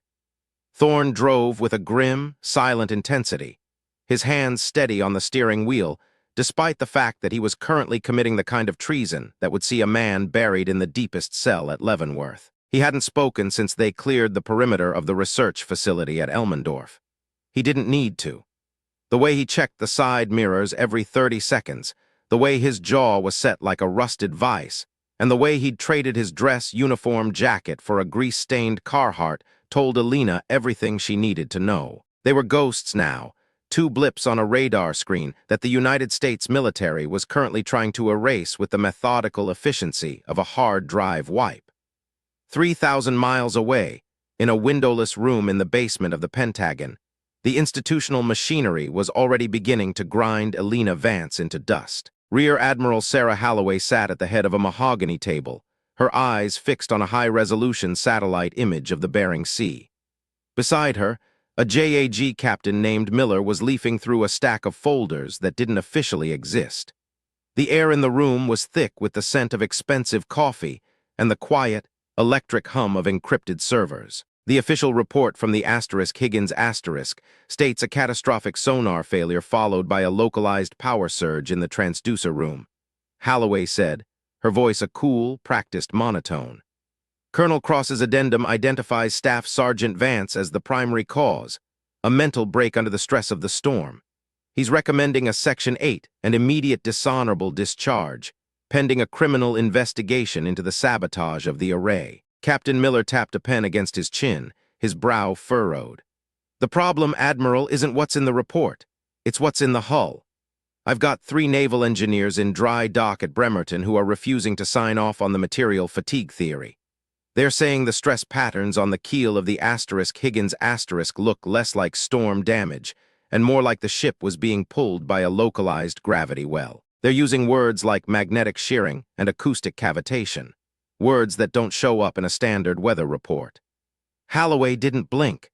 She had spent 30 years navigating the currents of military bureaucracy, and she knew that the truth was often the first thing discarded when a mission went sideways. Colonel Cross is a highly decorated officer with deep ties to the intelligence community. His version of events is the one that protects the Navy from a multi-billion-dollar lawsuit and an international incident with the Russians. If Vance is a liability, she's a liability. We don't let the testimony of a broken sergeant dictate the narrative of a Tier 1 operation.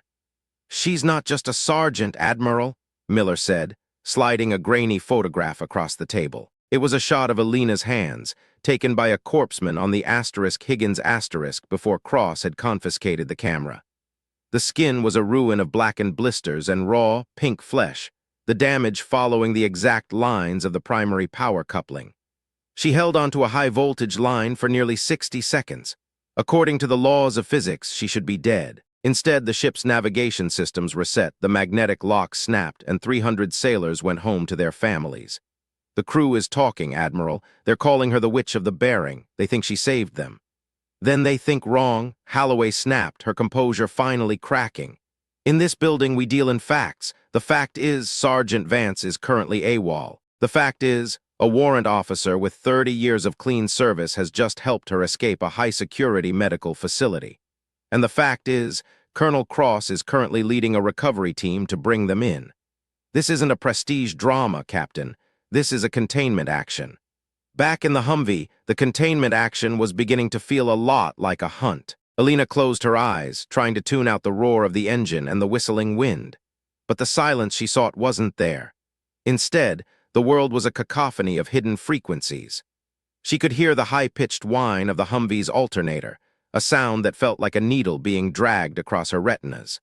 She could hear the rhythmic thump-thump of Thorne's heart, a heavy, laboring sound that told her he was reaching his limit. And beneath it all, she could hear the earth itself, a deep, resonant groan that was vibrating through the floorboards, a C-sharp that was growing louder the further north they drove.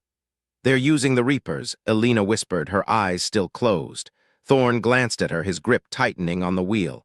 "How do you know?" "The frequency," she said.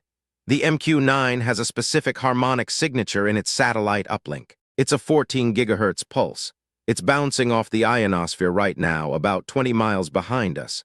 They're painting the road, Chief. They're looking for our heat signature." Thorne didn't ask how she could hear a satellite uplink. He'd seen her talk to the ocean. He'd seen her break a magnetic lock with a hum. He just shifted the Humvee into a higher gear and veered off the highway, the vehicle lurching onto a narrow, snow-packed logging trail. "We need to get under the canopy. If they lose visual, they'll have to switch to synthetic aperture radar. It'll buy us time." "It won't matter," Elena said, her voice devoid of emotion. "Cross knows where we're going. He's not following the car. He's following the signal." "What signal?" "Mine," she said. She looked down at her bandaged hands. Beneath the white gauze, the skin was beginning to pulse with a faint, rhythmic light, a bioluminescent glow that matched the 4-to-4 times signature of the void. "I'm not just a sensor anymore, Chief. I'm a beacon. The shock in the transducer room, it didn't just burn me, it tuned me. I'm broadcasting. The personal cost of that tuning was becoming undeniable. Every time Elena spoke, her throat felt like it was filled with broken glass. Her vision was blurring at the edges, the world dissolving into a series of geometric patterns and waveforms. She was losing the ability to distinguish between the physical world and the acoustic one. She could see the sound of the wind as it whipped through the black spruce trees, long, jagged streaks of silver that danced in the air. She could feel the temperature of the shadows, a low-frequency hum that made her skin crawl. She was becoming a ghost in her own body, a passenger in a vessel that was being repurposed for a mission she didn't fully understand. In a small, dimly lit office at Elmendorf, the man who had set this all in motion sat alone. Colonel Cross was no longer the picture of composed authority. His tie was loosened, his sleeves were rolled up, and his face was illuminated by the flickering light of 3 different monitors. On one screen, the void signal from the Higgins asterisk was playing on a continuous loop, a jagged green line that refused to resolve into a known pattern. On the second screen, the GPS coordinates of Thorne's stolen Humvee were blinking red, moving steadily toward the coast. And on the third screen was a file that was 40 years old. It was a transcript of a debriefing from 1984.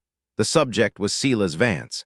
Asterisk, the sound isn't coming from the water. Asterisk, the transcript read. Asterisk, it's coming from the gaps between the water. It's a language. If you listen long enough, you realize it's not talking to us. It's talking through us.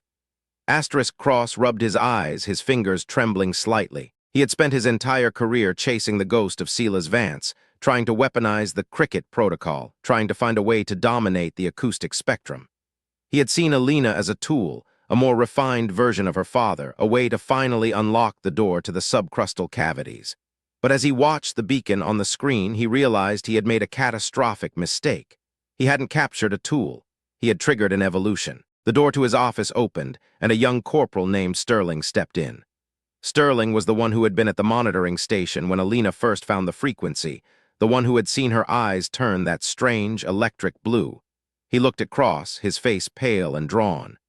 "Sir, the JAG inquiry is requesting the raw data from the Higgins asterisk again," Sterling said. "They're saying the files we sent were corrupted. They're threatening to send a forensic team from Fort Meade." "Let them threat," Cross said, his voice a dry rasp. "By the time they get here, the data won't matter. The only thing that will matter is the signal."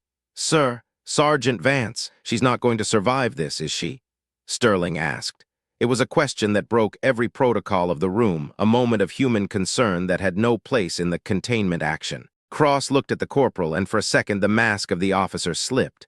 There was no malice in his eyes, only a profound, echoing exhaustion.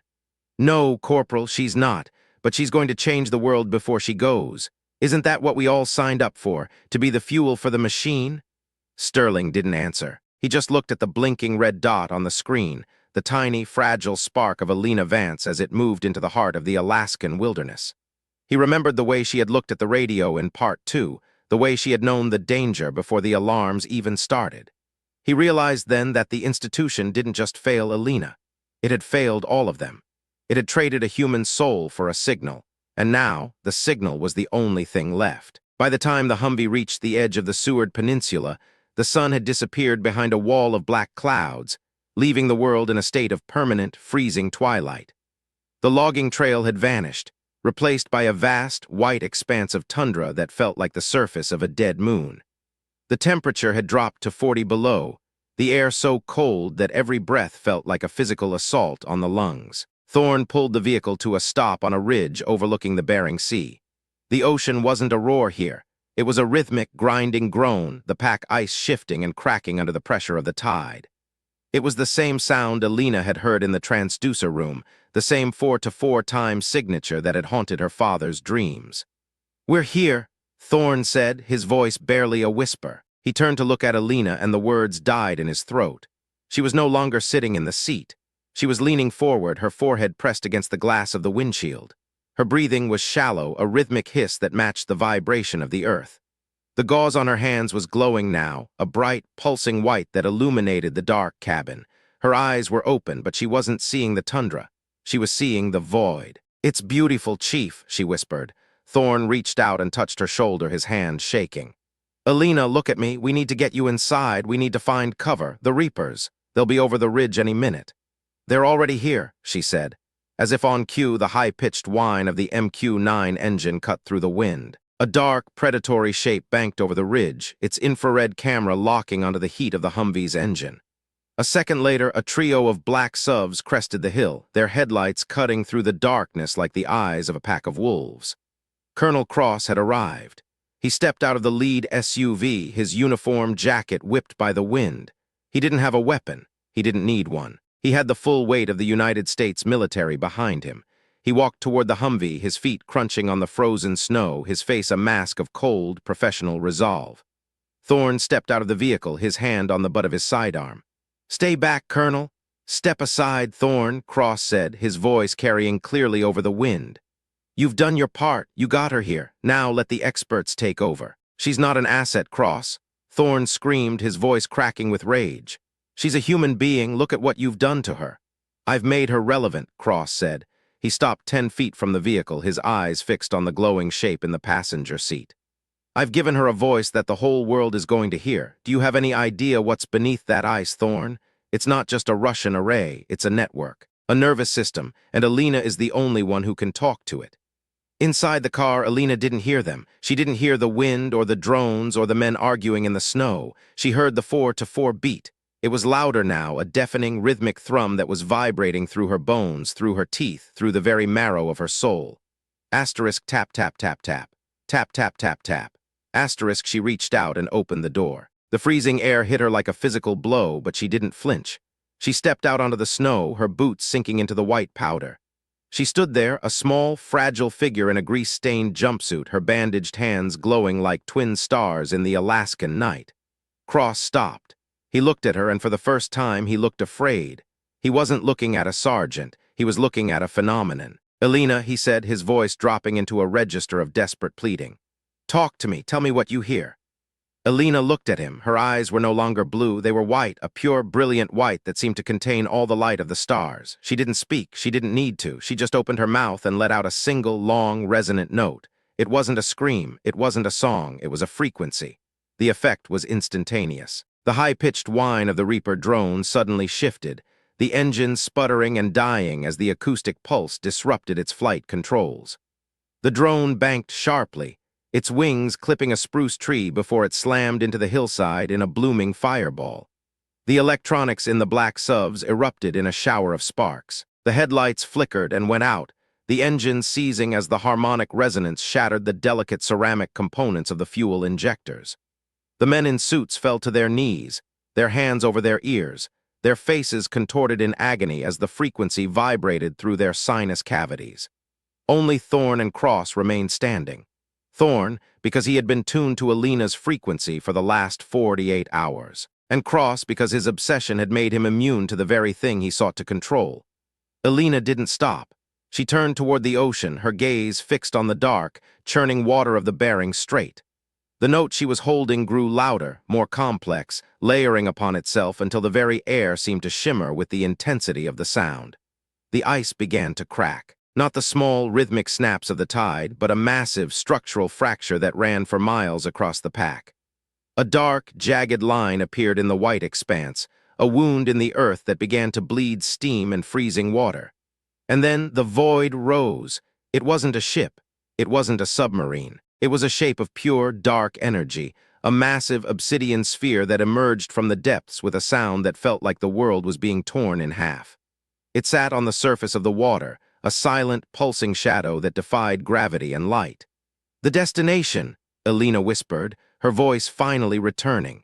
She began to walk toward the ice, toward the dark sphere that was waiting for her. She didn't look back at Thorne. She didn't look at Cross. She moved with the grace of a sleepwalker, her feet barely touching the frozen ground. "Elena, no!" Thorne screamed, starting forward, but Cross was faster. He lunged at her, his hands grabbing her shoulders, his face twisted in a mask of desperate, possessive greed. "You're not going anywhere. You're mine. You're the project." The moment he touched her, the connection was made. The full weight of the frequency, the full agony of the void, surged through Cross's body. He didn't scream. He didn't have time. His body stiffened, his eyes rolling back in his head as the acoustic energy pulverized his nervous system. He fell back into the snow, his hands still smoking, his uniform charred by the intensity of the signal. He was alive, but he was gone. The man who had spent his life trying to listen to the world had finally heard too much. He lay there, his eyes fixed on the gray sky, his mouth moving in a silent, rhythmic 4-4 beat. Elena didn't stop. She reached the edge of the ice, the dark sphere looming over her like a silent god. She looked at the water, the black, freezing depths that had claimed her father, the depths that were now calling her home. She looked back at Thorn. He was standing on the ridge, his silhouette framed by the burning wreckage of the drone. He looked small, he looked tired, he looked like a man who had lost everything and found something he couldn't keep. "Thank you, Chief," she said. The words weren't spoken, they were broadcast. They vibrated in Thorn's chest, a warm, resonant hum that felt like a goodbye and a blessing all at once. Elena stepped off the ice. She didn't sink, she didn't drown. She simply vanished into the dark sphere, the obsidian surface rippling like water as she passed through. The silence that followed was absolute. The 4-4 beat stopped. The vibration in the earth died. The sphere sat on the water for a single, heartbeat-long moment, and then it was gone. Not moving away, not sinking, but simply ceasing to exist in the physical plane. The ice remained cracked. The drone remained burning. The subs remained dead in the snow. Thorn stood on the ridge for a long time, the freezing wind whipping his Carhartt jacket. He looked at the empty ocean, the dark water of the Bering Strait that held no more secrets, no more signals, no more Elena Vance. He walked down the hill to where Cross was lying. The colonel was still alive, his chest rising and falling in that rhythmic, stuttering pulse. Thorn looked at the man who had traded everything for a signal, and he felt nothing but a profound, echoing pity. He reached into his pocket and pulled out his cell phone. It was dead, the electronics fried by the pulse. He looked at the black subs, the men slowly beginning to stir in the snow. He knew what was coming. The institutional response wouldn't stop because Elena was gone. It would only get louder. They would need a scapegoat. They would need a narrative. They would need someone to blame for the loss of a drone, the destruction of a facility, and the silencing of a colonel. Thorn sat down in the snow beside Cross. He looked at his own hands, the calloused palms of a man who had spent 30 years serving the machine. He realized then that he wasn't afraid of the court-martial. He wasn't afraid of Leavenworth. He was just glad he had been there to hear the song. Back at the Pentagon, the lights in the basement room flickered and died. Rear Admiral Holloway looked at the blank monitors, her face pale in the emergency lighting. "What happened?" she asked, her voice trembling. "The signal," Captain Miller said, his eyes fixed on the dark screens. "It's gone, Admiral, all of it. The *Higgins* logs, the Elmendorf data, the satellite uplinks. It's all been wiped." "Wiped by who?" Miller looked at her, and for the first time there was a ghost of a smile on his face. "By the sergeant, Admiral. She didn't just escape. She took the evidence with her." Holloway slumped back in her chair, the weight of the institution suddenly feeling like a crushing, suffocating burden. She looked at the mahogany table, the expensive coffee, the folders that didn't exist. She realized then that the containment action had failed, not because they couldn't find Elena Vance, but because they had never really known what she was. The personal cost of their dismissal was no longer just a career or a ship. It was the realization that there was a world beneath the world, a language they didn't speak, and a woman who had walked into the dark to keep it that way. In the quiet of the room, Miller could almost hear it. A faint, rhythmic tap-tap-tap against the air vents. A 4-4 time signature that felt like a ghost trying to knock on a door. He didn't say anything. He just closed his folder and walked out of the room, leaving the Admiral alone in the dark. The Alaskan wilderness was silent now, the wind the only sound in the vast, white expanse. Thorn sat in the snow, watching the sun begin to climb over the Brooks Range. He knew the helicopters would be here soon. He knew the questions would start. He knew the story would be rewritten 1,000 times before it reached the public. But he also knew the truth. He looked at the spot where the sphere had been, the dark water now calm and still. He closed his eyes and let the silence fill him. And in the depths of that silence he heard it. A single, clear note, a C-sharp. Elena was still singing. The institutional machinery would continue to grind. The JAG officers would continue to argue. The colonels would continue to chase the ghosts of the Cold War. But for one warrant officer on a ridge in the Bering Strait, the war was over. He had seen the void, and he had found that it wasn't empty. It was full of everything they had been too afraid to hear. As the first Black Hawk appeared on the horizon, its rotors a rhythmic thump-thump against the sky, Thorn stood up. He brushed the snow from his jacket and straightened his shoulders. He didn't look like a fugitive. He didn't look like a traitor. He looked like a man who had finally found his frequency. The helicopters landed in a swirl of white powder, the MPs spilling out with their weapons drawn. They moved toward Thorne, their faces hidden behind their visors, their movements practiced and professional. Thorne didn't move. He didn't resist. He just watched them, his eyes clear and calm. "Where is she?" The lead MP screamed, his voice muffled by the wind. "Where is Sergeant Vance?" Thorne looked at the man, a ghost of a smile touching his lips. "She's home," he said. The MP frowned, his grip tightening on his rifle. "Home? What the hell does that mean?" Thorne didn't answer. He just looked at the ocean, the dark, beautiful void that was waiting for the next song. The weight of what had happened was settling onto everyone now. The cost, the reckonings, the secrets. It was a burden that would be carried for decades. A story that would be whispered in the halls of the Pentagon and the barracks of the Signal Corps. But as the MPs led Thorne away, as they loaded the broken body of Colonel Cross into a medevac, as they began the long process of erasing the events of the last 72 hours, a single, high-frequency pulse rippled through the base at Elmendorf. It didn't trigger an alarm. It didn't disrupt a sensor. It just hummed against the glass of a monitoring station, a rhythmic 4-4 beat that felt like a heartbeat. Corporal Sterling heard it. He looked at the blank screen, his heart hammering against his ribs. He didn't tell anyone. He didn't mark the coordinates. He just sat there in the quiet of the night and listened. The institution would never understand. They would never be able to capture the signal or weaponize the silence. They would only be able to watch as it moved through the world, a dark, perfect circle that was waiting for the right moment to return. Elena Vance was gone, but the sound remained. And as long as the sound remained, the void would never be truly empty. The cliffhanger wasn't the destination, but the decision. The decision to listen, the decision to believe, and the decision to follow the sound wherever it led, even if it led into the dark. Thorne looked back one last time as the helicopter lifted off the ground. He saw the tundra, the ice, the Bering Sea, and for a split second he saw her. Not a sergeant, not a signal, but a woman standing on the water, her hands glowing like twin stars, her eyes fixed on the horizon. She wasn't singing anymore. She was waiting for him to join the chorus. The helicopter banked, the view of the ocean disappearing behind a wall of gray clouds. Thorne leaned his head against the vibrating bulkhead and closed his eyes. The reckoning was far from over. In fact, it was just beginning. Deep beneath the seafloor, in the silent, lightless cavities of the subcrustal network, the obsidian sphere began to pulse. It wasn't a warning. It wasn't a threat. It was an invitation. And somewhere in the void, Silas Vance was finally answering the call. The story of the asterisk USS Higgins asterisk would be buried. The records of Elena Vance would be burned.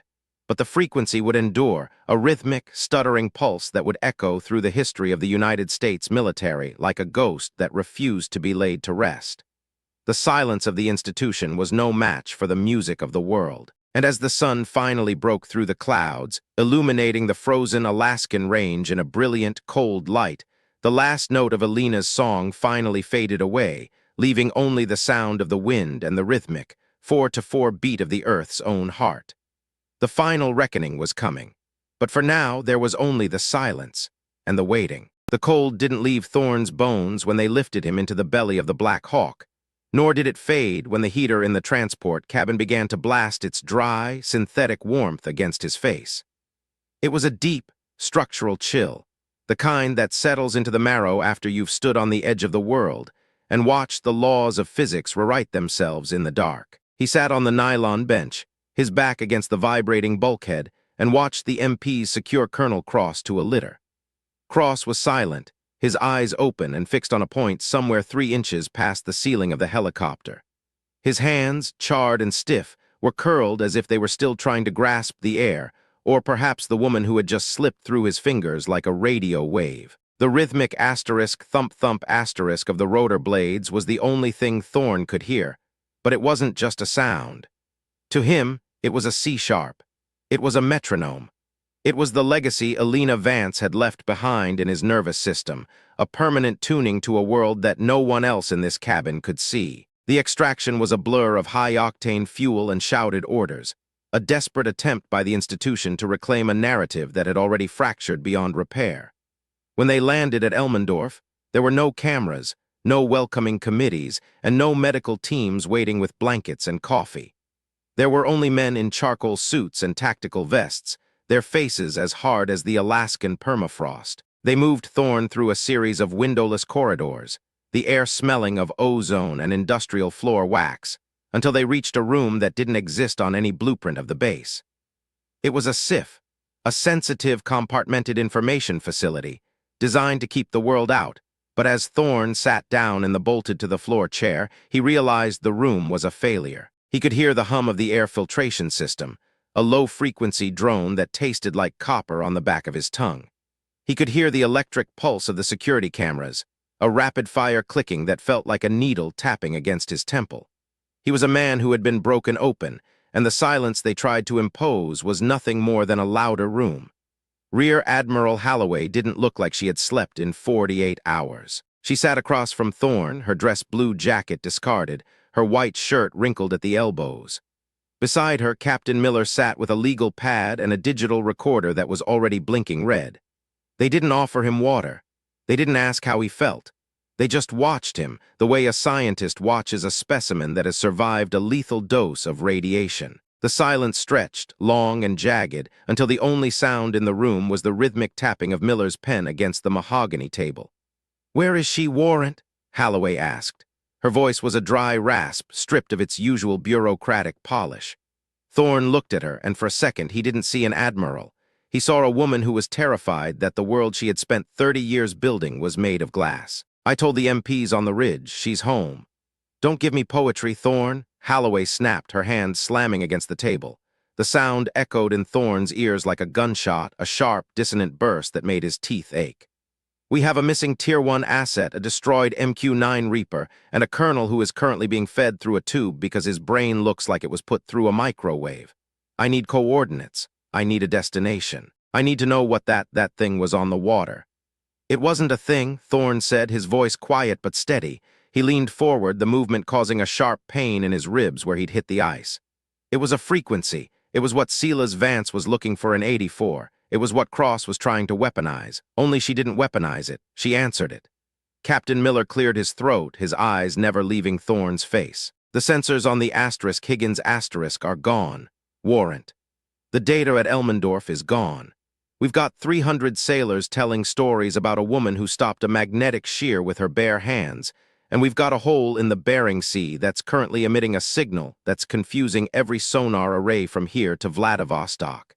You're the only witness who isn't catatonic. If you want to stay out of a cell at Leavenworth, you start talking about the mechanics. How did she move through the ice? What was the interface?" Thorne looked at the legal pad, at the lines of ink that were trying to contain the infinite. He thought about Elena's hands, the way they had glowed beneath the gauze. He thought about the look in her eyes, that pure, brilliant white, and the way she had looked back at him before she stepped off the edge of the world. "You're asking the wrong questions," Thorne said. "You're trying to put a lock on the ocean. You're trying to categorize a heartbeat. She's not an asset. She's not a weapon. She's a person who found a way to be heard in a room where everyone was shouting." "We'll find her," Holloway whispered, her eyes narrowing.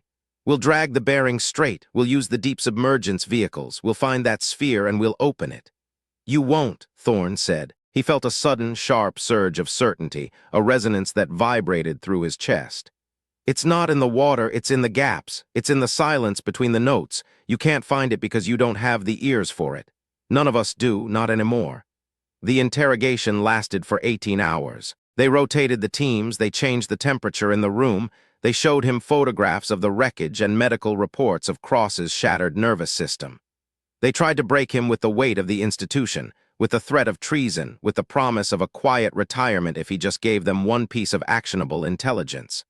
But Thorne didn't break. He couldn't. Every time he closed his eyes, he heard the 4-4 beat. Every time they shouted, he felt the C-sharp. He was anchored to a truth that was deeper than their laws, a loyalty that reached beyond the uniform he had worn for 3 decades. He wasn't protecting Elena. She didn't need protection. He was protecting the silence. By the second day, the tone shifted.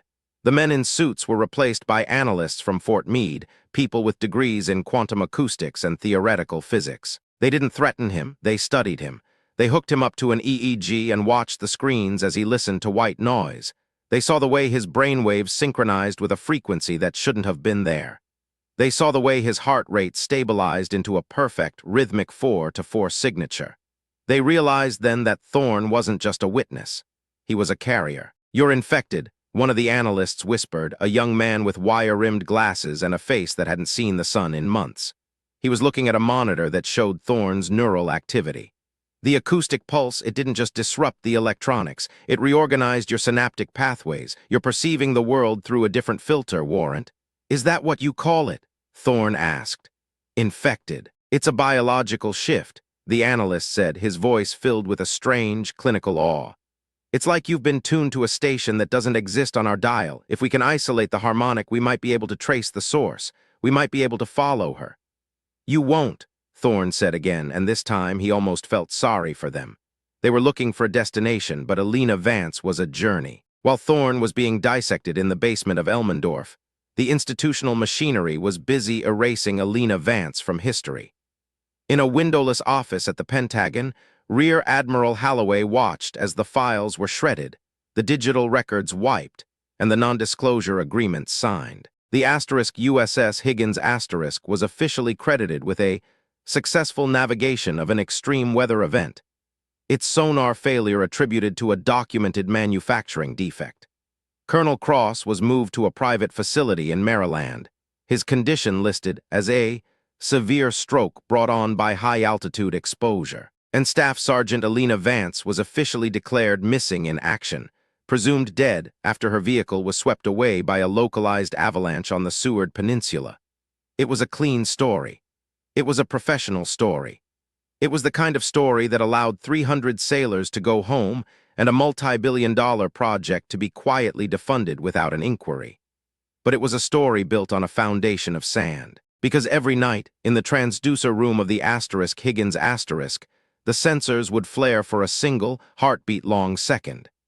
Every night, the radio operators at Elmendorf would hear a faint, rhythmic pulse cutting through the static. And every night, the people who had been in that room, who had seen the witch of the bearing, would wake up with a 4-to-4 beat echoing in their ears. The cost of the cover-up was a slow, creeping rot of the spirit.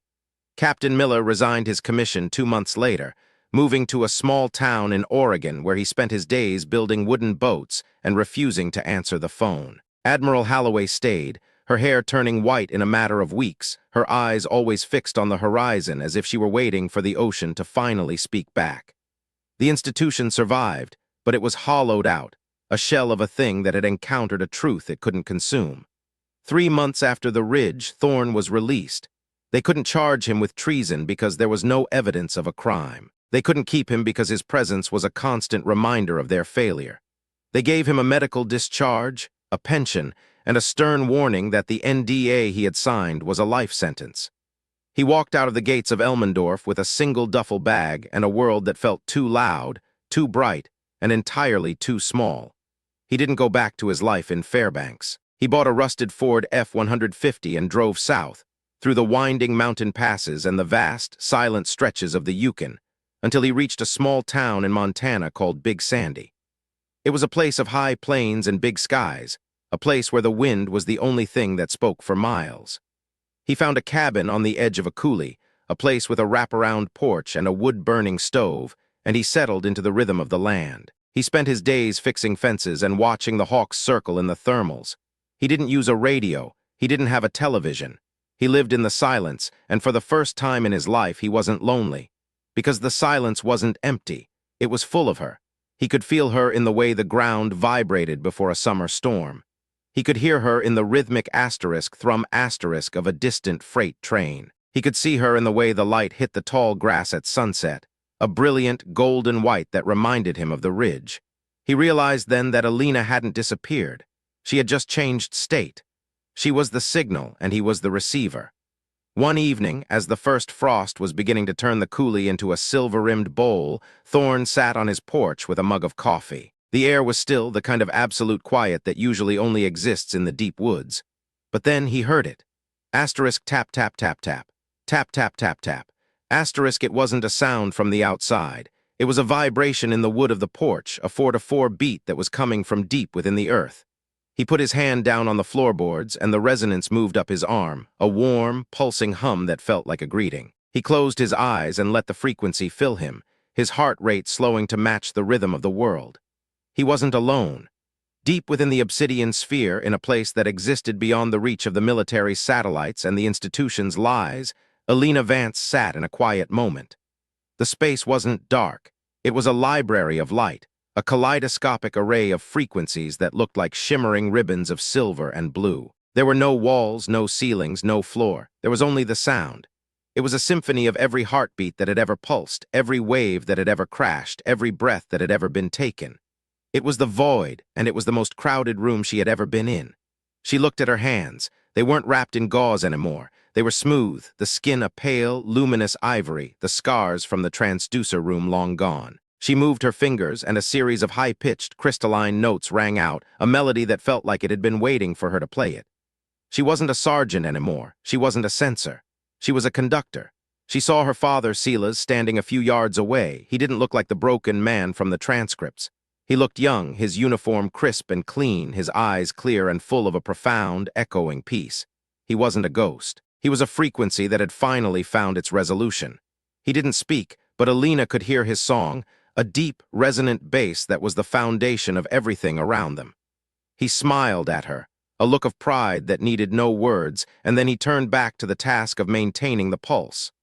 Elena realized then what her hidden capability had always been. It wasn't just that she could hear the things others couldn't. It was that she was the only one who could bridge the gap. She was the translator between the world of men and the world of the void. She was the one who had to hold the line so that the signal wouldn't drown out the people, and the people wouldn't destroy the signal. The cost of this knowledge was her life, her career, her identity. She would never walk on a sidewalk again. She would never eat a cold breakfast in a mess hall or feel the weight of a ruck on her shoulders. She would never be Staff Sergeant Elena Vance again. But as she looked out at the infinite expanse of the acoustic spectrum, she knew she would pay it again. Every second of agony in the transducer room, every moment of isolation on the Higgins asterisk, every dismissal by Cross, it had all been a training exercise. It had all been preparing her for this. She thought about Thorn. She could feel his frequency, a steady, loyal C-sharp that was vibrating in the distant plains of Montana. She reached out and touched the ribbon of light that connected them, sending a gentle, rhythmic pulse back along the line. She knew he was listening. She knew he was the only one who truly saw her, even now. And she knew that one day, when his song was finished, he would find his way to the 4-4 beat, too. But for now, there was work to be done. The void wasn't just a place to exist, it was a mission. The subcrustal cavities, the magnetic networks of the Earth, the acoustic signatures of the atmosphere, they were all part of a delicate balance that the world above was constantly threatening to disrupt. Elena could feel the pressure of the military's drills, the interference of their satellites, the vibration of their wars. She had to be the dampener. She had to be the filter. She had to be the one who kept the Earth from answering back in a way that would end everything. She stood up, her movements fluid and controlled. She didn't feel cold. She didn't feel tired. She felt like a person who had finally found the right tool for the job. She opened her mouth and let out a single, long, resonant note. It was a C-sharp, but it was layered with 1,000 other harmonics, a song that was both a shield and a lullaby. The world above didn't hear it. The sensors at Elmendorf didn't register it, but the ice in the Bering Strait stopped cracking. The magnetic shear in the North Pacific began to stabilize, and for a few precious hours the Earth was silent. Back in Montana, Thorn felt the shift. The vibration in the porch boards softened, the 4-4 beat becoming a gentle, rhythmic hum that was almost a caress. He looked up at the stars, which were brilliant and sharp in the thin mountain air. He felt a sudden, overwhelming sense of relief, a weight lifting from his shoulders that he hadn't even known he was carrying. The institution was still there. The Black Hawks were still flying. The men in suits were still looking for a way to own the world. But they were small.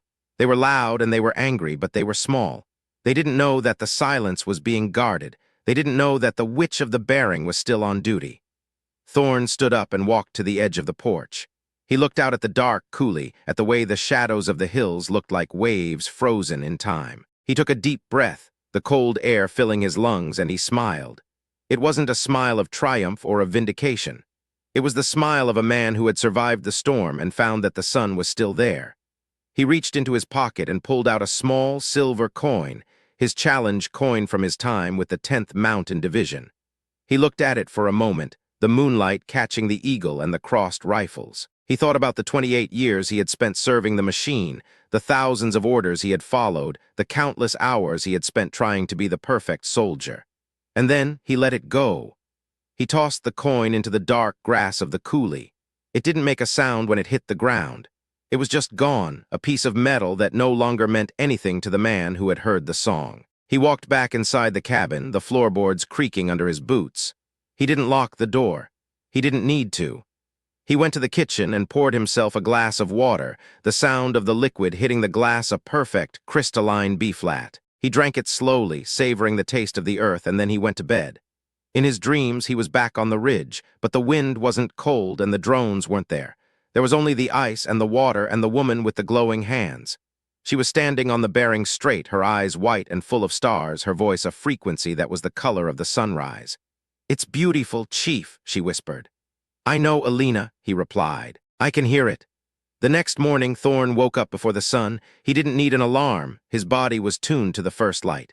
He walked out onto the porch and watched as the sky began to turn from black to a deep, bruising purple.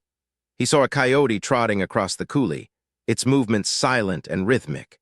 He saw the way the frost was beginning to melt on the tall grass, the droplets of water acting like a million tiny prisms. He didn't rush, he didn't hurry.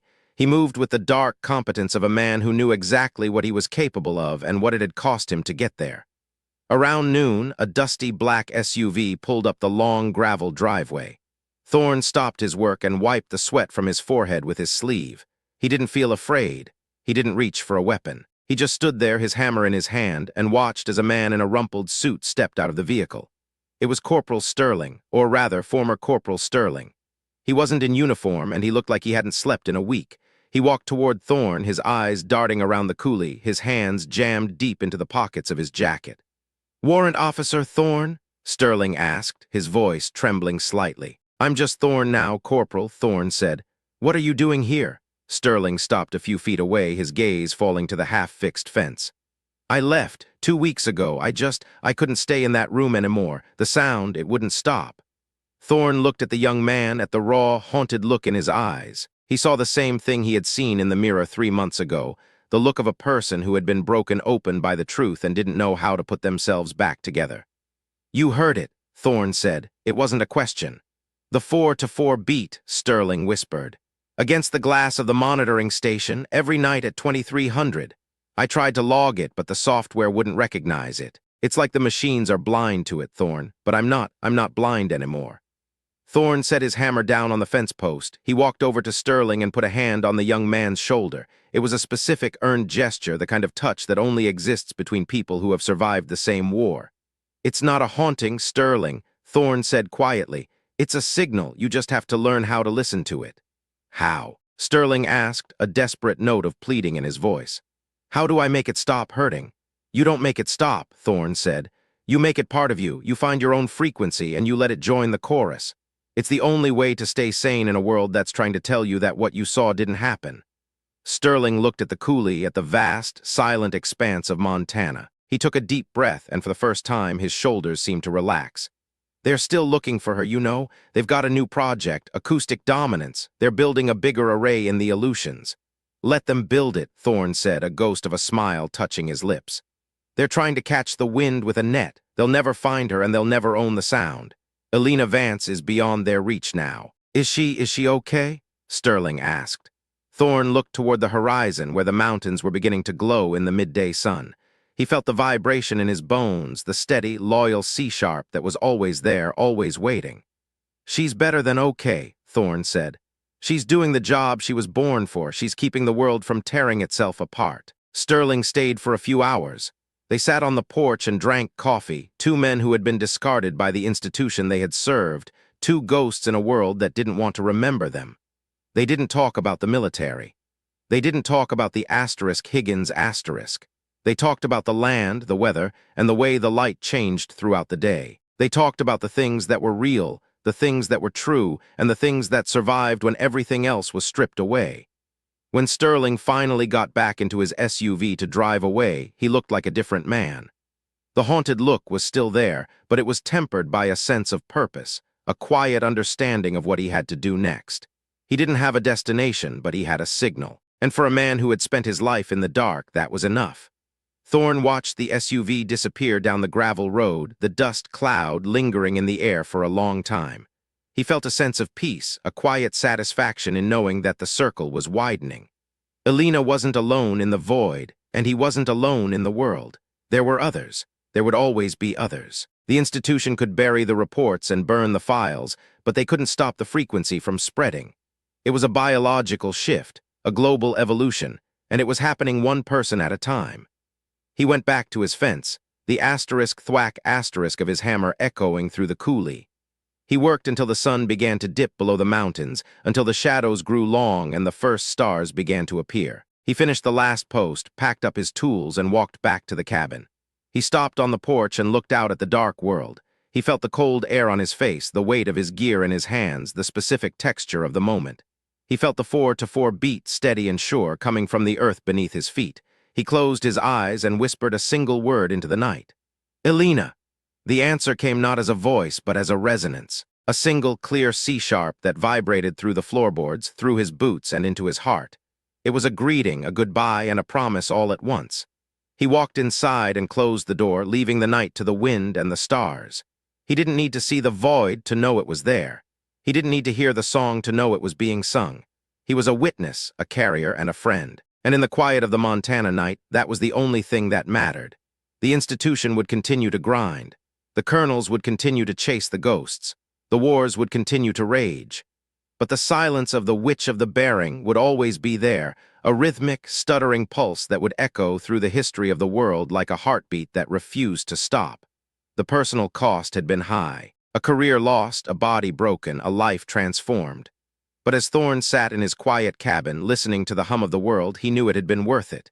He had seen the void, and he had found that it wasn't empty. It was full of everything they had been too afraid to hear, and he was finally, truly listening. The final reckoning was over, and the new world was beginning, one note at a time. Thorne sat in the darkness of his living room, the only light coming from the embers in the wood stove. He didn't turn on a lamp. He didn't need to. He could see the world in his mind, a shimmering map of frequencies and wave forms, a tapestry of sound that connected him to everyone and everything. He thought about the sailors on the Higgins asterisk, the way they would tell the story of the woman in the transducer room to their children and grandchildren. He thought about the analysts at Elmendorf, the way they would wake up in the middle of the night with a 4-4 beat in their heads. He thought about the void, and the woman who was currently guarding the heart of the world. He felt a sudden, sharp surge of hope. It wasn't the loud, triumphant hope of a victory parade. It was a small, quiet hope, the kind that survives the winter and blooms in the spring. It was the knowledge that the truth couldn't be buried forever. It was the knowledge that even in the darkest, coldest room in the Pentagon, the signal was still being heard. He leaned his head back against the chair and closed his eyes. He felt the 4-4 beat, the C-sharp, the resonance of the earth. He felt the connection to the ridge, to the Bering Sea, to the obsidian sphere. He felt the loyalty that reached beyond the mission, the love that needed no name, the silence that was more powerful than any shout. And in the depths of that silence, he heard her one last time. It wasn't a broadcast. It wasn't a frequency. It was just a feeling, a warm, resonant hum that felt like a hand resting on his shoulder. It was the specific weight of a memory, the specific scent of silver sulfadiazine cream, the specific look of a woman who had finally found her home. He let the feeling fill him, a final, perfect resolution to the song of his life. He wasn't a warrant officer anymore. He wasn't a fugitive. He was just a man in a cabin in Montana listening to the world breathe. The helicopters were gone. The suits were gone. The noise was gone. There was only the silence and the waiting and the song. Thorne took a deep breath and let it out slowly, the sound of his own respiration, a perfect, rhythmic 4-4 beat. He was at peace. He was at home. He was in the void. The story of Staff Sergeant Elena Vance had come to its natural and honest conclusion, not with a medal or a court-martial, but with a transformation. She had become the thing she had always been, a hidden capability that the world couldn't acknowledge, a woman who had sacrificed everything to be taken seriously, a soldier who was loyal to the mission above everything else. And in the end, she had won, not by defeating her enemies, but by outlasting them, not by changing the system, but by transcending it. Not by finding her voice, but by becoming the sound. The Alaskan wilderness was silent now, the ice of the Bering Strait frozen solid once again. The asterisk USS Higgins asterisk was in dry dock at Bremerton, its hull repaired but its spirit changed. The Pentagon was still there, a five-sided fortress of secrets and lies, but the world was different. The frequency was alive and the void was watching. Thorne sat in his chair, the embers in the stove finally fading to ash. He didn't move, he didn't speak. He just listened to the rhythmic, stuttering pulse of the world's own heart. He knew that the reckoning was far from over. He knew that the institution would try again, that they would build more arrays and send more colonels and tell more lies. But he also knew that it wouldn't matter. The signal was out there, and once you've heard it, you can never unhear it. He closed his eyes and drifted into a deep, dreamless sleep. The 4-4 beat his only lullaby. He was a man who had seen the edge of the world and come back with a song in his head, and that was more than enough for a lifetime. Outside, the first light of dawn was beginning to touch the peaks of the Brooks Range, thousands of miles away. The snow was white and pure, the air was cold and thin, and the ocean was dark and deep. And in the center of it all, a single obsidian sphere sat on the surface of the water, a silent, pulsing shadow that was waiting for the next person to listen. The story was over, but the resonance remained. Thorne woke up a few hours later, the sun streaming through the window of his cabin. He felt refreshed, his mind clear and his body strong. He walked to the kitchen and made a cup of coffee, the smell of the beans a rich, earthy aroma that reminded him of the land. He walked out onto the porch and looked at the coulee, the frost melting in the sun, the world coming alive for another day. He saw a single eagle soaring in the thermals, its wings steady and sure. He saw the way the light hit the tall grass, a brilliant golden white that felt like a blessing. He felt the vibration in the porch boards, the steady, loyal 4-4 beat that was always there, always waiting. He sat down in his chair and took a sip of his coffee. He felt the warmth of the sun on his face, the weight of the cup in his hand, the specific reality of who he was now. He was Thorne, a man in Montana, a witness to a miracle. He looked at the horizon, at the place where the earth met the sky, and he felt a sudden, overwhelming sense of peace. He knew that Elena was still there, still guarding the silence, still singing her song. And he knew that as long as she was there, the world would be okay. He took another sip of his coffee and let the silence fill him.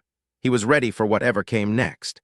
He was ready for the next note, the next rhythm, the next song. He was ready to live in the void. The story of the asterisk, which of the bearing asterisk, was a legend now, a whispered truth in the halls of the Pentagon and the barracks of the Signal Corps. It was a story of a woman who had changed the world without ever firing a shot, a story of a soldier who had found her own way home. And as the sun climbed higher into the Montana sky, illuminating the world in a brilliant, cold light, the last note of the story finally faded away, leaving only the sound of the wind and the rhythmic 4-4 beat of the Earth's own heart. The truth was a heavy, misshapen thing that didn't fit into the boxes the JAG Corps had brought for it.